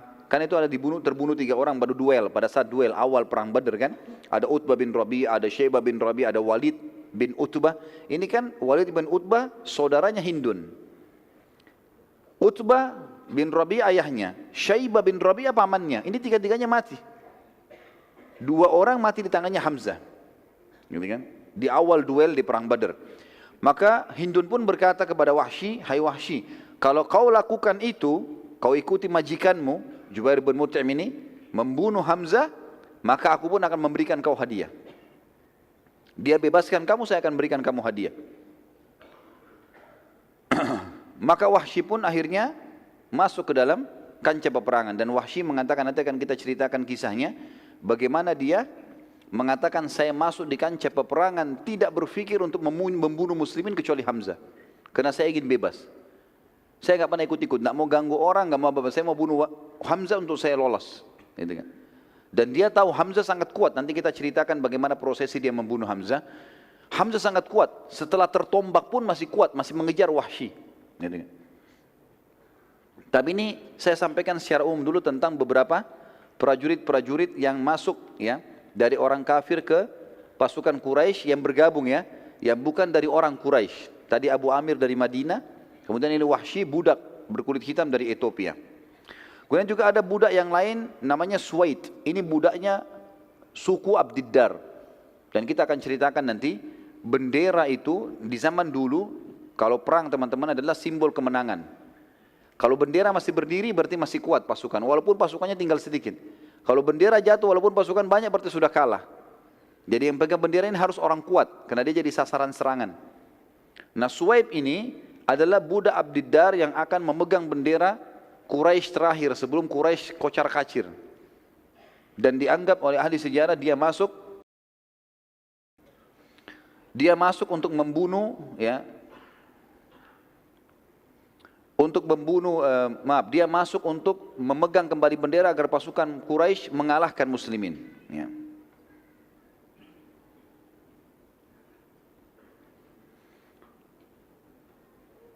Sekarang kita ceritakan teman-teman sekalian subbahasan bagaimana awal kecamuk peperangan sehingga muslimin menang dan bagaimana akhirnya berbalik muslimin kalah di perang Uhud. Dan ini perlu dijelaskan dan disatukan dalam sebuah subjudul supaya orang mengenang memang awalnya menang dan akhirnya dikalahkan, tapi nanti akan ada kemenangan lagi. Masih satu rentetan. Ya. Karena banyak orang cuma mengatakan di Uhud muslimin kalah. Simple seperti itu saja. Enggak dijelasin kalau sebenarnya mereka menang awalnya. Awal kemenangan muslimin, kita jelaskan ceritanya. Pada zaman dahulu tentunya saya bilang tadi bendera adalah simbol kemenangan. Kalau masih ada berarti menang. Kalau tidak ada berarti kalah. Seperti itulah. Maka ada 3 orang sahabat yang mulia namanya Hamzah bin Abdul Muttalib masyhur. Kemudian Ali bin Abi Thalib, ponakannya sendiri, dan Asim bin Thabit. 3 orang ini teman-teman sekalian berkumpul semuanya, bersepakat mengatakan, ini begitu pecikan takbir Nabi kumandangkan, kita bertiga serang pemegang benderanya Quraisy. Enggak usah lawan yang lain, cari pemegang bendera, tebas nih. Bunuh supaya jatuh benderanya. Karena pasukan mereka lebih banyak. Muslimin 700, ini 3000, gitu kan. Tadinya 1000 tapi kan 300 munafik pulang ke Madinah. Ternyata betul terjadi. Pada saat itu teman-teman sekalian yang memegang benderanya Quraisy dari keturunan Abdiddar. Kalau masih ingat rentetan histori pertama, sirah pertama saya jelaskan tentang Abdiddar dan Abdul Manaf, gitu kan? Salah satu turunan kakek Nabi SAW. Intinya seperti itulah. Ini kalau saya rentet panjang lagi. Yang jelas ini masih keluarga Nabi SAW. Hamzah dan Ali datang. Dan ini pelajaran teman-teman. Dalam masalah akidah sudah tidak ada lagi batas. Enggak ada lagi namanya kerabat, apalagi kalau di medan perang. Ini sudah berbeda hukumnya. Maka keduanya pun, suku Abdiddar waktu mau pergi, waktu di perang Badar mereka yang pegang bendera. Dan akhirnya kalah orang-orang musyrik. Abu Sufyan di perang Uhud mengatakan, hai anak-anak Abu Talha. Abu Talha kebetulan dianggap kepala sukunya Abdiddar. Anakmu ini 6 orang laki-laki mau ke perang, ikut perang. Di Badar kita dikalahkan gara-gara kalian yang pegang bendera dan jatuh. Kalau sekarang kalian tidak bisa memegang bendera, tidak bisa pegang amanah ini dan akan jatuh dikalahkan, maka berserahkan kepada kami. Kami kasih kepada suku-suku yang pemberani. Maka ke-6 anaknya, Abu Talha mengatakan, kami tidak akan menyerahkan bendera ini kepada selain kami walaupun kami semua terbunuh. Datanglah anak pertamanya Abu Talha, pegang bendera. Begitu takbir, Hamzah dan Ali dan ini Asim, tiga-tiganya menyerang. Tiga orang ini menjadi pengibar bendera, 1 orang itu. Berhasil dibunuh. Jatuh bendera. Awal serangan ini. Di awal serangan. Begitu bendera jatuh, biasanya bendera dulu dibuat tinggi sekali. Dan besar kainnya. Jatuh. Orang-orang Quraisy shock ini. Kok bisa? Awal kecamuk peperangan dan biasanya bendera itu bukan di depan. Bendera ditaruh di tengah-tengah. Di depan paling bendera-bendera kecil. Kalau bendera yang besar itu harus di tengah-tengah pasukan supaya tidak langsung jatuh. Tapi ini berhasil. Hamzah, Ali dan Asim berhasil. Datang anak keduanya Abu Talha. Pegang bendera lagi. Tapi 3 orang sahabat ada di sekitar situ. Sekitar bendera. Emang nunggu. Ternyata ada 1 orang datang angkat. Dibunuh lagi. Datang anak ketiga angkat. Dibunuh lagi. Anak keempat datang. Dibunuh lagi. Sampai 4 orang. Terakhir pada saat datang anak kelimanya Abu Talha. Dan mengangkat bendera. Maka sempat dibunuh oleh Asim. Hamzah dan Ali tidak sempat membunuh, tapi Asim membunuhnya. Kemudian anak ke-6-nya Abu Talha yang terakhir sempat juga datang mengangkat bendera, tapi dibunuh oleh Sa'ad bin Abi Waqqas. Sa'ad bin Abi Waqqas. Ya. Kebetulan teman-teman sekalian, anak keempat waktu 6 orang ini mati, pas yang keempat yang dibunuh oleh Asim bin Thabit, anak keempat ini waktu lagi dibunuh sama Asim, pas ditebas sama pedang. Ada saudarinya perempuan, anaknya Abu Talha tapi perempuan, namanya Sulaif. Sulaif ini waktu lihat bergelimangan saudara-saudara laki-lakinya, 3 orang, ini yang keempat ditebas oleh Asim, dia pikir Asim yang bunuh semuanya. Dia nggak tahu ini. Maka dia sakit hati. Dia kemudian kembali ke tengah-tengah pasukan musyrikin, lalu dia menggunakan gendangnya, rebana karena perempuan dibawa oleh orang-orang Quraisy biasa untuk memotivasi pasukan. Mereka menari-nari segala. Lalu dia pukul gendangnya, lalu dia mengatakan si Sulaif, siapa yang bisa membunuh Asim untukku, lalu dia membawa batok kepalanya kepadaku, maka aku akan isi seukuran batok kepalanya Asim emas buat dia. Dia motivasi orang untuk perang, bunuh Asim ini. Mendengar kalimat tersebut, orang-orang Quraisy yang ada sekitar situ tamak, mau tahu kalau ini Sulaif ini orang kaya. Maka mereka pun akhirnya mengeroyoki Asim pada saat itu, berusaha mencari dan mengeroyoki Asim. Sulaif pada saat itu, teman-teman sekalian, kemudian menyiapkan beberapa emas yang dia harus berikan, sampai akhirnya Abu Sufyan mengeluarkan instruksi. begini isinya. Sebagaimana mereka muslimin menyerang bendera kita, sekarang kita serang bendera mereka. Karena ini bendera sudah nggak bisa nih. Dan harus ada satu orang yang memegang bendera dari Abdiddar. Gitu kan. Angkatlah bendera. Maka datang Suwaib tadi. Yang sempat kita sebutkan namanya Suwaib ini adalah budak Abdiddar. Dia datang lalu dia pegang, lalu dia kibar-kibarkan. Sambil pasukan musyrikin berusaha melindungi bendera tadi dan mencari siapa yang memegang bendera dari muslimin. Waktu itu kebetulan yang memegang bendera Mus'ab bin Umair radhiyallahu anhu, nanti kita kisahkan juga bagaimana meninggalnya beliau. Pada saat itu teman-teman akhirnya perang mulai memanas dan target mereka adalah saling menjatuhkan bendera satu sama yang lain. Pada saat itu Hamzah, Ali dan Asim, ketiga orang ini tetap tidak mau, walaupun pasukan Quraisy melindungi pemegang bendera, tetap mereka berusaha bertiga menjatuhkan bendera. Dan Asim pun tetap tidak peduli dengan penawaran Sulaif tadi kepada orang-orang Quraisy. Akhirnya ketiganya berhasil membunuh budak tadi, Suwaib, dan bendera Quraisy jatuh. Gara-gara ini teman-teman sekalian, kena bendera sudah 8 kali jatuh. Dan Suwaib waktu jatuh, ditusuk oleh 3 orang sahabat ini, sempat jatuh. Dia terpotong tangannya kanan, dia pegang bendera dengan tangan kiri, terpotong tangan kiri, dia pegang dengan tangan kanannya, sampai ditebas, dia jatuh pun ke tanah, dia masih pegang bendera itu. Dia masih berusaha jepit, sampai Sa'ad bin Abi Waqqas datang dan membunuhnya. Pada saat itu, Sa'ad bin Abi Waqqas tentunya membunuhnya bukan dengan pedang, bukan datang ke dia membunuhnya, tapi dari jarak jauh, Nabi SAW melihat pemegang bendera, Suwaib sekarang, dan Hamzah, Ali dan Asim lagi mengeruyuinya. Begitu dia jatuh, dia masih pegang bendera. Kata Nabi SAW, diambil anak panah kepada Sa'ad, hai Sa'ad, lemparlah, panahkan dengan taruhan ibu dan ayahku. Ini biasanya orang Arab ucapkan, ini bukan sumpah ya. Artinya, posisimu aku posisikan sebagaimana aku hormati kedua orang tuaku. Biasanya orang Arab kalau mau memohon dengan ucapkan kalimat itu. Maka Sa'ad mengatakan, aku belum pernah melihat ada orang yang mengucapkan kedua kalimat ini. Artinya Nabi SAW mengatakan, aku memposisikan kamu, ya, menghormati kamu sebagaimana aku hormati kedua orang tuaku, kecuali aku. Maka aku pun melepaskan anak panah dan akhirnya Suwaib mati terbunuh. Waktu mati terbunuh teman-teman, bendera Quraisy jatuh. Hamzah, Ali dan Asim sengaja menginjakkan kuda mereka di bendera Quraisy. Dan akhirnya tidak bisa lagi ada Quraisy yang mendekat. Setiap mendekat diserang, setiap mendekat diserang. Akhirnya kocar kacir semua. Pasukan Quraisy kocar kacir pada saat itu. Jadi saking kocar kacirnya, ya, pada saat itu teman-teman sekalian, sampai muslimin mengatakan, kami menyaksikan di perang Uhud yang hadir ya, seluruh pasukan Quraisy, ribuan orang itu semuanya berlari, meninggalkan harta mereka, meninggalkan kuda mereka, sampai mereka meninggalkan kaum wanita mereka yang ikut-ikutan lari bersembunyi di belakang pohon-pohon kurma dan di gunung-gunung atau bukit-bukit. Padahal itu sebenarnya aib besar bagi mereka ya kalau meninggalkan kaum wanita. Setelah kejadian tersebut teman-teman sekalian, kita sekarang melihat bagaimana kekalahan muslimin. Sudah menang nih sekarang. Sudah kocar kacir semua. Sampai beberapa sahabat menceritakan, kami melihat kancah peperangan kosong, enggak ada apa-apa.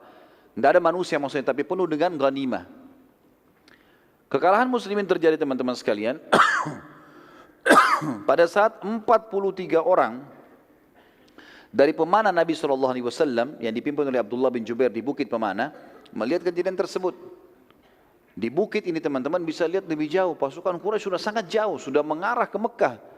Sudah tinggal kelihatan bayangannya saja, kayaknya nggak mungkin kembali lagi nih pasukan. Sementara 600 orang pasukan muslim yang dibentuk oleh Nabi SAW selain pemanah kan 700 orang, 650 kan di pasukan. 600 orang sekian itu mengejar ke sana, 600 orang mengejar yang 2000 itu. Siapa yang ketangkap jadi tawanan, seperti itulah.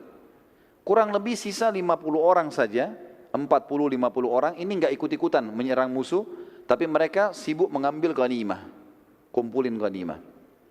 Melihat kejadian tersebut, orang-orang ini, 43 pemanah ini teman-teman sekalian,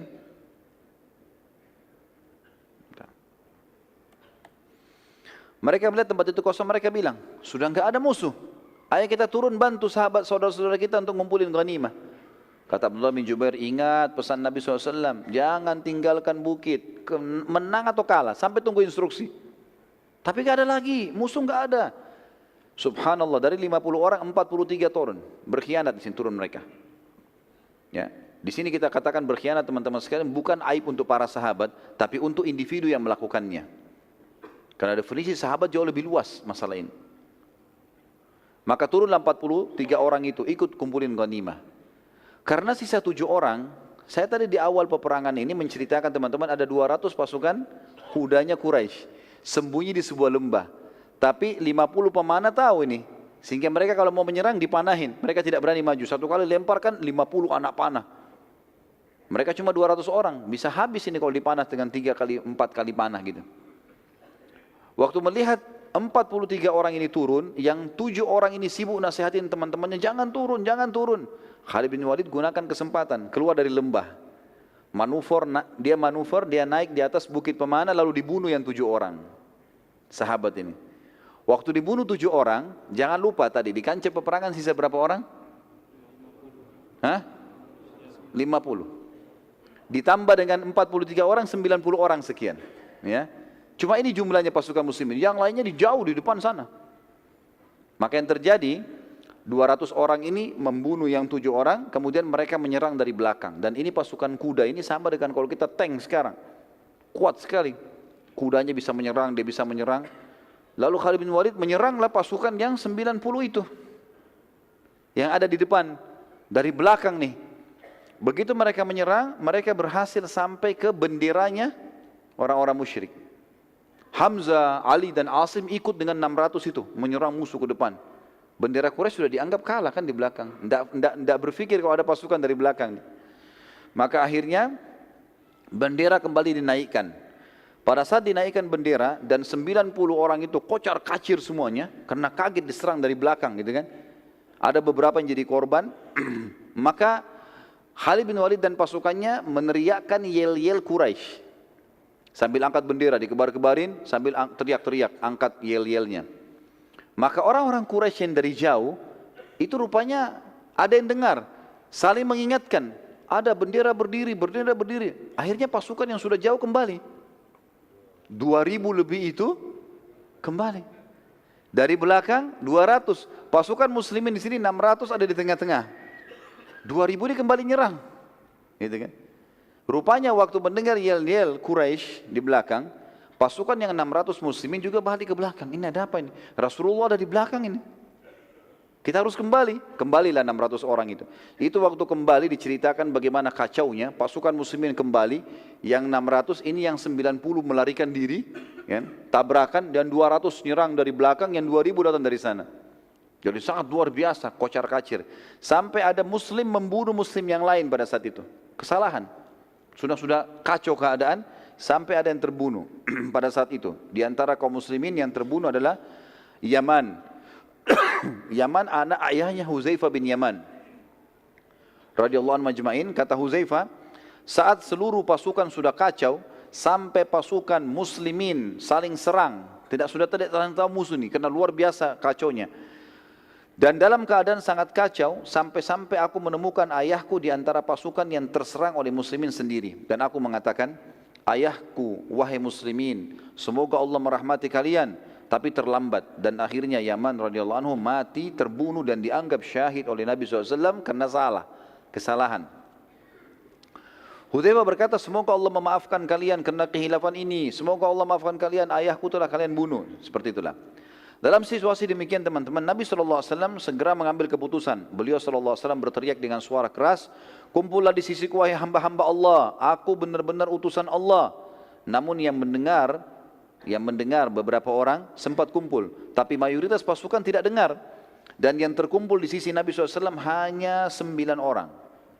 7 dari muhajirin, 7 dari ansar, 2 dari muhajirin. 9 orang saja. Yang lain pasukan ini sudah kocar-kacir keluar dari kancah peperangan karena diserang oleh musuh-musuh ini. Hal ini terjadi karena luasnya lokasi peperangan dan galaunya keadaan pada pasukan muslimin sehingga mayoritas mereka tidak mendengarkan teriakan Nabi SAW. Terutama pada pasukan terdepan yang merupakan pasukan inti seperti Hamzah, Ali, ya, Zubair, ini yang kuat-kuat semua ini tidak dengar. Karena mereka jauh dari Nabi SAW. Jadi yang dari 90 ini saja yang coba mendekat, itu pun cuma berapa orang gitu. Dan mereka tersibukkan pada saat itu berusaha mengejar musyrikin yang lari ke Mekah, tapi mereka sekarang kembali menyerang. Jadi Hamzah dan Ali juga ini sibuk lagi menghadapi pasukan yang 2000 itu. Dari pasukan depan muslimin ada pemegang bendera, sahabat Nabi mulia Mus'ab bin Umair radhiyallahu anhu, yang juga kembali ke arah belakang untuk mengetahui apa yang sedang terjadi. Pada saat situasi kacau, Mus'ab diserang oleh pasukan Khalid bin Walid dan mereka berhasil memotong tangan kanannya Mus'ab yang memegang bendera. Lalu Mus'ab memegang dengan tangan kirinya, kemudian dipotong lagi tangan kirinya, sisa dengan tangannya dia memegang bendera, lalu pasukan Khalid bin Walid menusuk dadanya. Dan sebagian riwayat menyebutkan Ibnu Qami'ah yang telah menusuk dada Mus'ab bin Umair dan beliau mati syahid pada saat itu. Dan akhirnya bendera muslimin jatuh. Bendera muslimin jatuh. Dari sisi lain Hamzah dan pasukan muslimin lainnya yang masih di depan tidak menyadari adanya serangan dari belakang dan bagaimana kacaunya keadaan pasukan pada saat itu serta serangan Khalid bin Walid. Pada saat itu pun waktu Hamzah mulai mau kembali dan melihat kekacauan di sana, ternyata dari belakang juga sudah ada serangan, maka Wahsy menggunakan kesempatan. Wahsy pun akhirnya mengatakan, aku melihat Hamzah dan aku pun takut mendekatinya. Aku pun takut, dengan dia orangnya kekar, kuat. Kita sudah ceritakan Hamzah dulu kalau berburu apa? Singa. Di masa jahiliyah. Saking kuatnya fisiknya. Maka Wahsy mengatakan, aku coba mencari peluang di mana aku bisa membunuh orang ini sehingga aku lolos dari keterbudakan. Wahsy pun menceritakan kejadian tersebut berkata, saat tombak aku lemparkan, aku berhadapan dengan Hamzah, maka aku buru-buru melemparkan tombakku dan tertancap di perut Hamzah sampai tembus ke belakang. Sementara Hamzah di atas kudanya. Hamzah tidak terjatuh dan ia malah menghadap ke arahku dan maka aku pun sangat ketakutan. Dan ia terus saja mengejar ke arahku sampai aku berusaha melarikan diri secepat mungkin. Hamzah pakai kuda, tapi dia tertusuk ini tombak. Orang lain sudah mati nih. Tapi Hamzah dengan izin Allah sementara masih bisa lari. Bahkan Hamzah sempat mendekati Wahsy. Pada saat sudah dekat, banyaknya darah yang mengalir membuat Hamzah akhirnya jatuh. Kata Wahsy pada saat itu pun akhirnya, aku berhasil lolos dari keterbudakan karena Hamzah sudah mati. Dan aku mencabut tombakku dari tubuh Hamzah setelah aku yakin pastikan dia sudah meninggal. Tentu dengan berjalannya waktu teman-teman sekalian, Wahsy ini masuk Islam nanti. Masuk Islam, ada kisahnya begitu ya. Dan dia berkata, masih saja aku dihantui perasaan bersalah karena telah membunuh paman Nabi SAW dan tidak akan bisa terbayar kecuali dengan mati syahid di jalan Allah. Dan aku membunuh pemimpin orang kafir yang setimpal kedudukannya dengan Hamzah. Akhirnya Wahsy pun memenuhi niatnya dan dialah satu-satunya yang telah membunuh Musailamah Al-Kadzab, orang yang mengaku Nabi. Pada saat akhir hidupnya Nabi SAW dan pada saat Nabi meninggal di pasukan Abu Bakar, Wahsy ikut. Dan Wahsy membunuh Musailamah Al-Kadzab dengan tombak yang dia pakai bunuh Hamzah. Dia bersihkan, dia rapikan, lalu dia tombak ke arah yang mirip dengan Hamzah. Maka dia mengatakan, Wahsy berkata, inilah imbalan atas terbunuhnya paman Nabi SAW. Dan juga perlu diketahui pada saat Wahsy masuk Islam, Nabi SAW menerima Islamnya. Tapi Nabi mengatakan, wahai Wahsy, jangan sering tampil di hadapanku. Begitu saja. Karena Nabi masih ingat. Ya. Hamzah ini pada saat terbunuh, nanti kita akan lihat bagaimana korban-korban Uhud. Luar biasa menyedihkan. Gitu kan? Nabi SAW kata Umar bin Khattab, belum pernah kami lihat Nabi SAW menangis seperti menangisnya pada saat lihat jenazah Hamzah. Hidungnya terpotong, darah semua, dadanya terbelah, segala macam ini. Ya. Hal-hal yang buruk sekali. Nabi SAW, kita kembalikan capai peperangan, mengatakan, wahai muslimin, kumpullah di sekitarku, wahai hamba-hamba Allah, aku benar-benar utusan Allah. Para sahabat berusaha kumpul dan tadi hanya terkumpul sekitar 9 orang, 7 dari Ansar dan 2 dari Muhajirin. Sementara pasukan Khalid bin Walid melihat kesempatan ini untuk menyerang Nabi SAW. Karena waktu Nabi teriak, akhirnya ditahu posisinya Nabi oleh pasukannya Khalid bin Walid. Pasukan yang 600 sekarang sudah akan berhadapan dengan yang 2000 sekian. Maka pasukan Khalid bin Walid yang 200 ini mengarahkan, karena yang 90 sudah kacau balau dari pasukan muslimin, mengarahkan ke arah suara Nabi SAW. Pada saat itu teman-teman sekalian, 9 orang sahabat ini berusaha untuk membela Nabi SAW, tapi semuanya terbunuh 9-9-nya di tangan Khalid bin Walid dengan pasukannya. Terbunuh semuanya, karena mereka jalan kaki, 200 orang ini semua berkuda. Sampai tertinggal Nabi SAW. Utbah bin Abi Waqqas dan Abdullah ibn Abi Kami'ah. Ini Utbah, saudaranya Sa'ad bin Abi Waqqas ya. Tapi dalam keadaan kafir, ikut dengan pasukan musyrikin. Utbah bin Abi Waqqas dan Abdullah bin Abi Kami'ah, keduanya dari pasukan Khalid berusaha menyerang Nabi SAW. Dan Nabi SAW saat itu masih ditemani oleh satu orang sahabat. Maaf, tadi bukan tinggal sendiri, tapi ada satu orang, Talha bin Ubaidillah. Dan menyusul sahabat yang lain menyusul, datang itu Sa'ad bin Abi Waqqas, saudaranya Utbah. Lalu duanya mendampingi Nabi SAW. Keduanya berusaha bertahan, namun beliau SAW bersama dengan sahabat ini, dua-duanya, tiga-tiganya jatuh ke dalam lubang yang telah dibuat oleh Abu Amir. Yang tadi kita sudah sebutkan namanya, orang yang mau mengaku raja kemudian tidak jadi di Madinah. Dan dia diberikan julukan Abu Amir al-Fasiq, orang fasik ini, karena dia dianggap orang yang buruk. Dalam situasi seperti itu, Nabi SAW masuk dalam lubang, kemudian juga Sa'ad masuk dalam lubang, Talha masuk dalam lubang yang bersebelahan, berbeda gitu. Maka Abdullah bin Abi Kami'ah segera menghantamkan pedangnya dari atas lubang ke arah punggung kanan Nabi SAW. Dan pada saat itu Nabi SAW terkena punggung sebelah kanan Nabi SAW, tapi ada baju besi. Dan tidak melukai Nabi SAW. Tapi Nabi mengatakan dalam sebuah riwayat sahih, aku masih merasakan sakitnya selama sebulan, pukulan itu. Dan ini menandakan teman-teman sekalian, Nabi saja bisa merasakan sakit, apalagi manusia biasa, gitu kan? Wajar itu. Lalu Ibnu Qamiyah menyerang Nabi SAW lagi ke arah punggung kiri beliau SAW. Dan karena kerasnya pukulan ke arah punggung kiri, karena dia pikir punggung kanan sudah, dia pukul ke punggung kiri, Nabi SAW coba menangkisnya, berusaha membela, tapi topi besi Nabi SAW ada beberapa jaring besi turun dari sisi kanannya, itu sempat kena pedangnya Ibnu Qamiyah dan menancap di pipi Nabi SAW, pipi kanan Nabi ya. Dan pada saat itu akhirnya berdarah, mengeluarkan darah, dan kena kerasnya pukulan besi pedang tersebut sampai akhirnya gigi geraham Nabi SAW pecah pada saat itu. Talha bin Ubaidillah berhasil naik dari lubang sebelah. Sementara proses ini terjadi, Ibnu Qamiyah menyerang Nabi SAW dan Nabi agak sulit dalam lubang, gitu kan, terus diserang dengan pedang. Maka dia berusaha menyerang Ibnu Qamiyah serta Utbah, yang keduanya berusaha untuk menyerang Nabi ini. Sisa pasukan Khalid bin Walid berusaha menyerang Talha bin Ubaidillah, sementara ia terus melawan sendirian sampai seluruh dada dan tubuhnya dipenuhi anak panah, juga tebasan-tebasan pedang. Semuanya, punggungnya semua anak panah, depannya semua anak panah, tebasan pedang kiri kanan. Tapi subhanallah masih hidup. Talha bin Ubaidillah ini salah satu dari 10 yang dijamin masuk surga ya, radhiyallahu anhum. Sampai Abu Bakar mengatakan Uhud, perang Uhud ya, yang panen pahalanya Talha, miliknya dia sudah. Sampai waktu itu Talha bin Ubaidillah berusaha menarik Nabi SAW untuk keluar dalam kondisi begitu ya. Dia tutupi lubang, terus orang-orang kafir 200 orang ini berusaha menyerang dia gitu kan, sendirian. Sampai dia berhasil berusaha menarik Nabi SAW. Dan waktu Nabi naik ke atas, beliau sempat mencabut dengan giginya besi yang masuk ke pipi Nabi SAW. Dengan giginya, sehingga kedua giginya di depan itu tanggal, jatuh. Dan para sahabat mengatakan, kami melihat setelah tanggalnya gigi Talha di Uhud, Allah memberikan dia ketampanan ekstra. Justru Allah buat orang-orang tambah suka melihat wajahnya. Padahal kedua giginya jatuh karena menarik besi itu. Dan ini bentuk penghormatan pada Nabi SAW. Dia bukan tarik dengan tangannya, dia tarik dengan giginya untuk menjaga kesantunan dengan Nabi SAW. Pada waktu yang bersamaan setelah itu teman-teman sekalian, pasukan Khalid bin Walid lagi sibuk menyerang Talha bin Ubaidillah dan Sa'ad bin Abi Waqqas hanya keluar juga dari lubang sebelah. Mereka berusaha, datanglah pasukan Ali, Zubair, ya, datang. Hamzah kan sudah terbunuh tadi dengan pasukan lainnya. Mereka berusaha membela Nabi SAW dan terjadilah pertempuran seru pada saat itu di lubang yang terdapat Nabi SAW.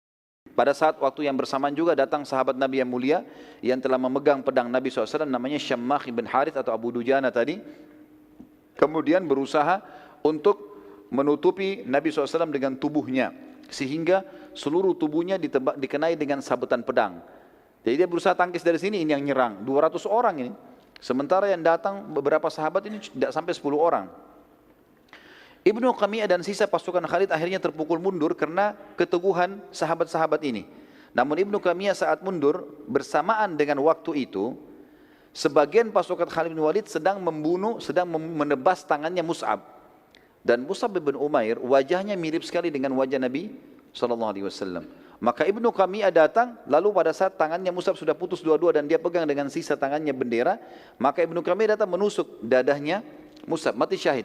Lalu dia teriak, apa kata Ibnu Qami'ah? Aku telah membunuh Muhammad, Muhammad telah mati, aku telah membunuh Muhammad, Muhammad telah mati. Ini teman-teman, kalimat ini pada saat itu bertepatan diucapkan pasukan Quraisy yang 2000 tiba. Pasukan yang 600 ini menghadapi yang dari belakang, dan ini juga berita kalau Nabi SAW terbunuh. Kata para ahli sejarah, ini sampai seperti virus yang masuk di tengah-tengah muslimin. Sampai Umar bin Khattab yang sangat kuat dengan Sa'ad bin Mu'adz, orang yang sangat kekar dalam pendiriannya, mereka bercerita mengatakan, kami berdua terduduk ke tanah, di tanah kancah peperangan, karena tidak yakin lagi sudah. Maksudnya tidak tahu lagi bisa menang atau tidak, kalau Nabi SAW sudah terbunuh. Kondisinya sudah kocar-kacir ini. Dan siapapun yang duduk di tanah pada saat itu, orang Quraisy tidak diganggu. Dianggap dia menyerah. Seperti itulah. Pada saat itu teman-teman sekalian, sementara muslimin kocar-kacir, ada sahabat satu, tadi sudah kita sebutkan namanya. Namanya Anas bin Nadhr, yang sempat bilang, ya, demi Allah saya telah ketinggalan peperangan pertama bersama Nabi SAW melawan Quraisy di Badar. Kalau ada peperangan lagi setelah hari ini, saya akan melakukan perbuatan yang membuat Allah ridha. Tiba-tiba dia berdiri. Lalu kemudian sendiri ini, dia melawan yang 2000 itu. Dia menuju ke yang 2000 itu. Umar bin Khattab sempat bilang, mau kemana kau? Dia bilang ke arah Uhud. Kancah peperangan. Kata Umar sama Sa'ad, tapi Rasulullah SAW sudah mati. Beritanya begitu. Anas menjawab dengan kalimat luar biasa. Apa dia bilang? Kalau begitu, betul itu beritanya, bangunlah, bangkitlah untuk berperang dan mati bersama beliau sallallahu alaihi wasallam. Kenapa malah diam? Ayo mati gitu. Dan terbunuh itu jauh lebih mulia. Dan sungguh, hai Umar dan Sa'ad, aku mencium bau surga di arah Uhud. Kemudian beliau radhiyallahu anhu menyerang pasukan kafir sampai terkoyak, dan waktu dicari tidak ditemukan potongan badannya, terkoyak-koyak oleh musuh, gitu kan? Tapi mati syahid di sini. Umar mengatakan, dan Sa'ad dua-duanya, sungguh kalimat Anas telah membakar kembali semangat kami, dan kami saling berkata, benar, kenapa kita tinggal diam? Maka keduanya pun kembali ikut berperang, dan mulai, entah harus mulai dari mana, tapi mereka berperang. Umar berkata, aku pun coba mengumpulkan senjata apa saja yang aku bisa, lalu aku pakai menyerang. Sa'ad juga berkata, kami lalu berusaha mengikuti saja Anas. Anas kemana kita ikutin, sampai dia terbunuh oleh musuh. Apa yang dia buat kita ikutin, semampu kita. Sudah nggak tahu harus buat apa lagi. Kata Sa'ad, setelah peperangan selesai, kepada Nabi SAW, Sa'ad berkata kepada Nabi SAW pada saat perang selesai, demi Allah ya Rasulullah, kami tidak dapat mengikuti gerakan dan keberanian Anas. Luar biasa, kita tidak bisa, waktu perang sudah selesai. Anas bin Nadhr radhiyallahu anhu, maka pada saat itu teman-teman sekalian, pada saat selesai peperangan dan jenazah muslimin dikumpulkan, maka jenazah Anas bin Malik sulit untuk ditemukan, dikatakan, dan dikenal, dan yang mengenal hanya saudarinya dari tanda lahir di tangannya.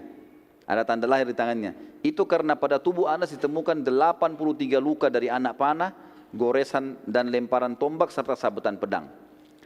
Pada saat itu teman-teman sekalian, sementara bendera kaum muslimin jatuh dan bendera musyrikin juga masih jatuh, pasukan Khalid bin Walid sempat mengambilnya. Tapi waktu mulai dilawan oleh Ali, oleh Zubair, maka mereka mulai melarikan diri lagi, yang 200 ini.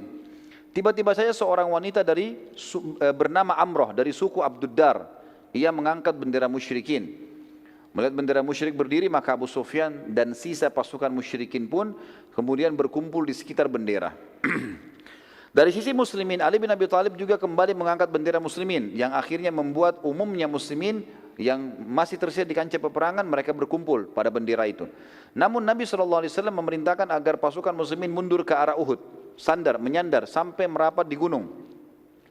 Maka melihat bendera muslimin menuju Uhud, sisa pasukan pun ikut akhirnya. Seluruh muslimin mulai berkumpul di situ. Sementara pasukan musyrikin mengikuti bendera mereka maju menuju kancah peperangan, dan mereka menuju ke arah bendera muslimin untuk kembali menyerang.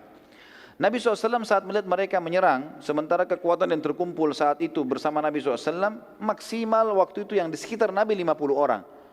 Masih berserakan ada ratusan orang, gitu kan? Pasukan musyrikin sudah bersatu, ribuan orang datang sekarang. Maka Nabi SAW menyerahkan anak-anak panah kepada Sa'ad bin Abi Waqqas. Kata Nabi SAW, lempar hai Sa'ad, panah ke arah musuh, supaya muslimin bisa berkumpul. Kata Sa'ad, apa yang saya harus lempar ya Rasulullah? Rasulullah SAW mengatakan, lempar wahai Sa'ad dengan apa saja yang aku beri.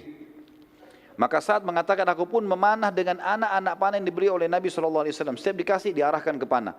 Dan sampai aku melempar anak panah yang tidak bermata tajam, patah ke depannya. Pokoknya dikasih aku panahin. Tugas aku cuma melemparkan ke arah musuh. Kata Sa'ad, aku pun memanah dengan anak-anak panah yang diberi oleh Nabi SAW. Dan demi Allah, setiap anak panah yang dilempar mematikan musuh. Jadi satu anak panah dilempar mati, satu mati. Jadi mungkin lebih dari 20 anak panah dilempar oleh Sa'ad, semuanya membunuh. Mati, termasuk yang tidak ada runcingnya tadi itu. Subhanallah, kata ahli sejarah, gara-gara perilaku ini, kejadian ini, orang-orang Quraisy berhenti. Enggak jadi menyerang, yang 2000 itu enggak jadi menyerang. Ini setiap anak panah bunuh satu. Ini bermasalah, padahal cuma Nabi sama Sa'ad, mereka lihat dari jauh. Gitu kan. Pada saat itu muslimin mulai berkumpul dan terpojok, gitu kan. Pasukan Khalid bin Walid dan semua perangkat perang lengkap, mereka semuanya berkuda, kembali juga ingin menyerang. Atur strategi, karena saat sekarang cuma memanah, tapi kalau dari dua sisi yang sekian ratus pasukan dan sekian ribu pasukan ini menyerang semuanya, ini kesulitan akhirnya.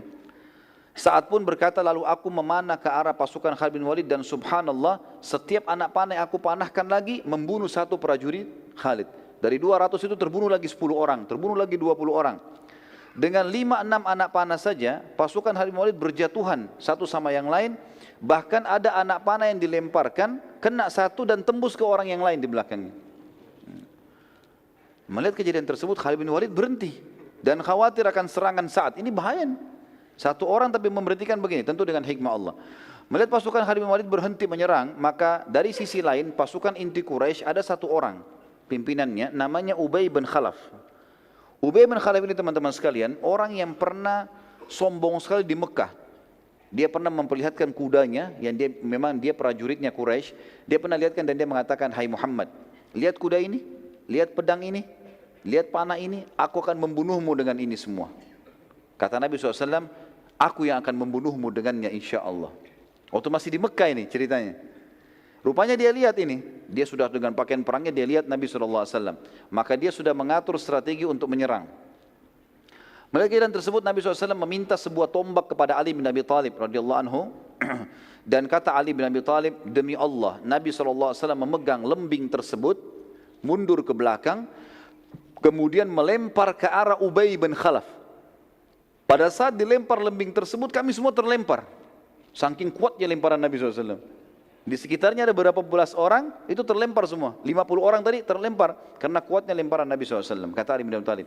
Dan subhanallah, lembing itu tidak menancap di dadanya Ubay.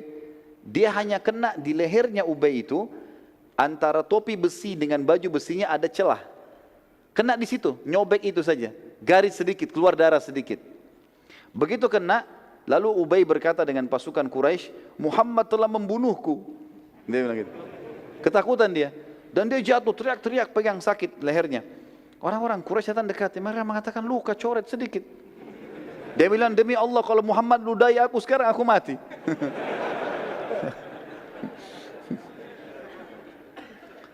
Pada saat dia balik ke Mekah, ini kita cerita selesai peperangan, mereka balik ke Mekah, ternyata betul Ubay ini sakit parah gara-gara luka itu dan tidak bisa sembuh. Dan akhirnya mati gara-gara itu. Dan ini kena hadis Nabi SAW yang sangat tegas ya. Kata Nabi SAW, sungguh murka Allah memuncak kepada orang yang telah dibunuh oleh nabinya. Nabi SAW jarang membunuh. Tapi kalau orang itu dibunuh oleh Nabi berarti luar biasa orangnya.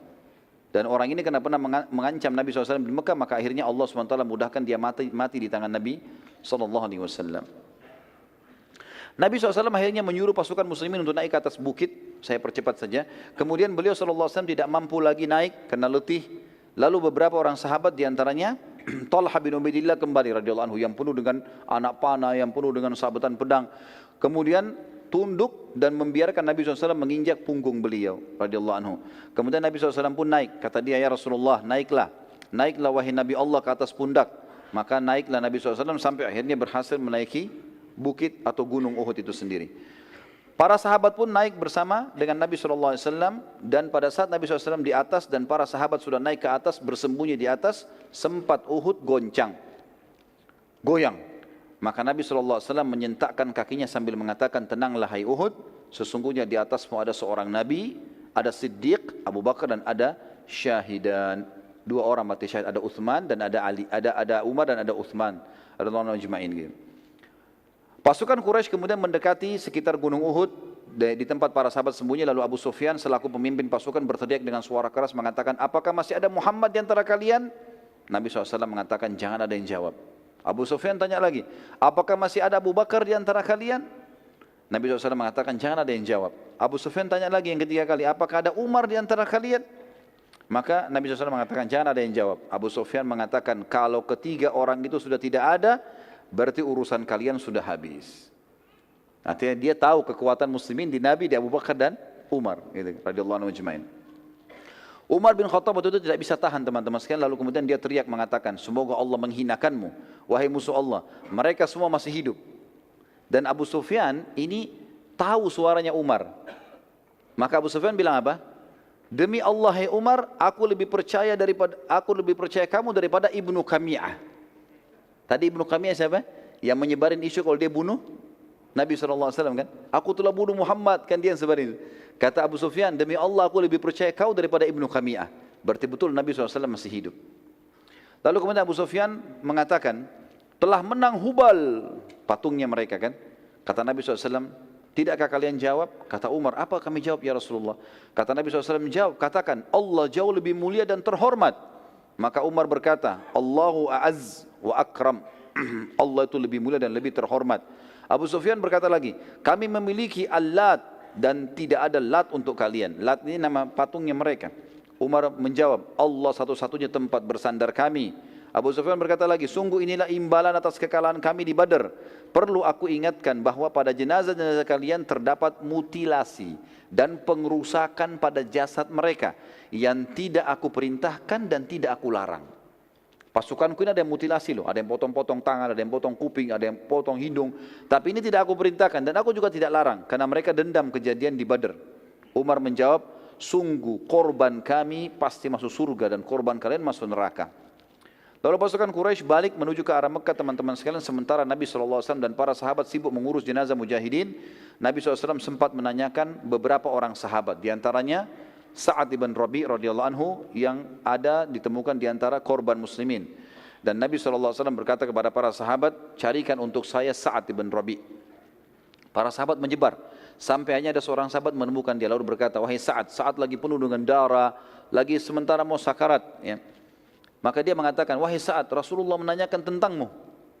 Kata dia, sampaikan salamku kepada Nabi SAW dan katakan kepada beliau, kalau semoga Allah membalas beliau dengan sebaik-baik balasan.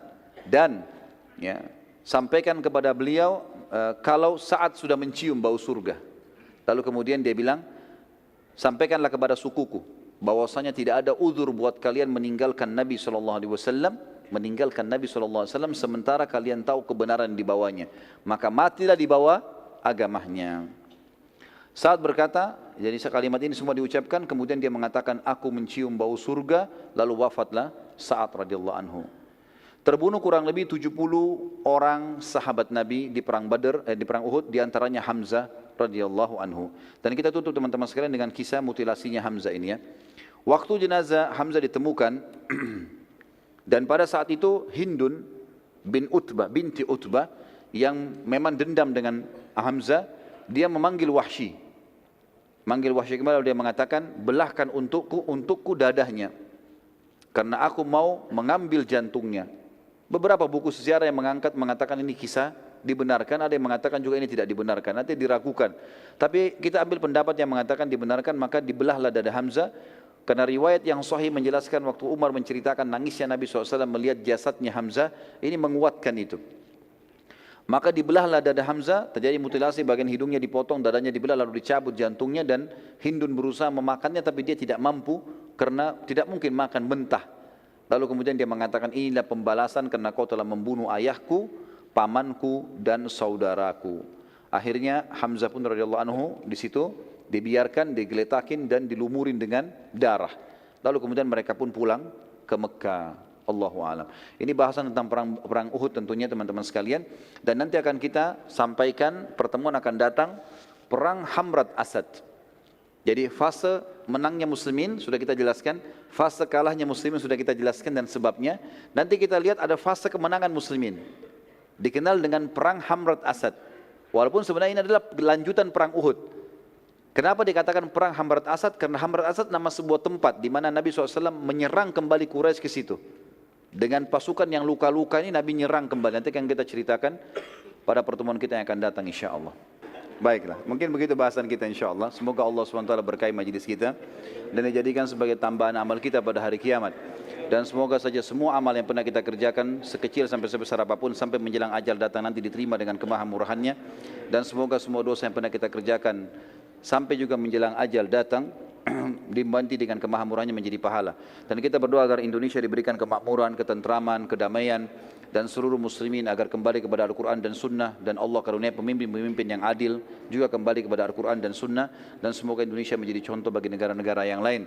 Dan terus kita mendoakan saudara kita di Palestina, di Syria, di Yaman, di Irak, di Myanmar, di Ahsa, dimanapun mereka sedang tertindas. Semoga Allah ikhlaskan niat mereka, terima para syuhada mereka, mulakan Islam di tangan mereka dan tangan kita semua, dan semoga Allah partisipasikan kita bersama mereka di pahala, baik dengan doa, dengan harta, juga dengan jiwa kita. Dan semoga Allah dengan kemahamurahannya menyatukan kita semua di surga firdausnya tanpa hisab, dimana satukan kita di majlis ilmu yang mulia ini. Kalau ada benar dari Allah, kalau ada salah saya mohon dimaafkan. Subhanakallahumma bihamdika asyhadu an la ilaha illa anta astaghfiruka wa atubu ilaik. Wassalamualaikum warahmatullahi wabarakatuh.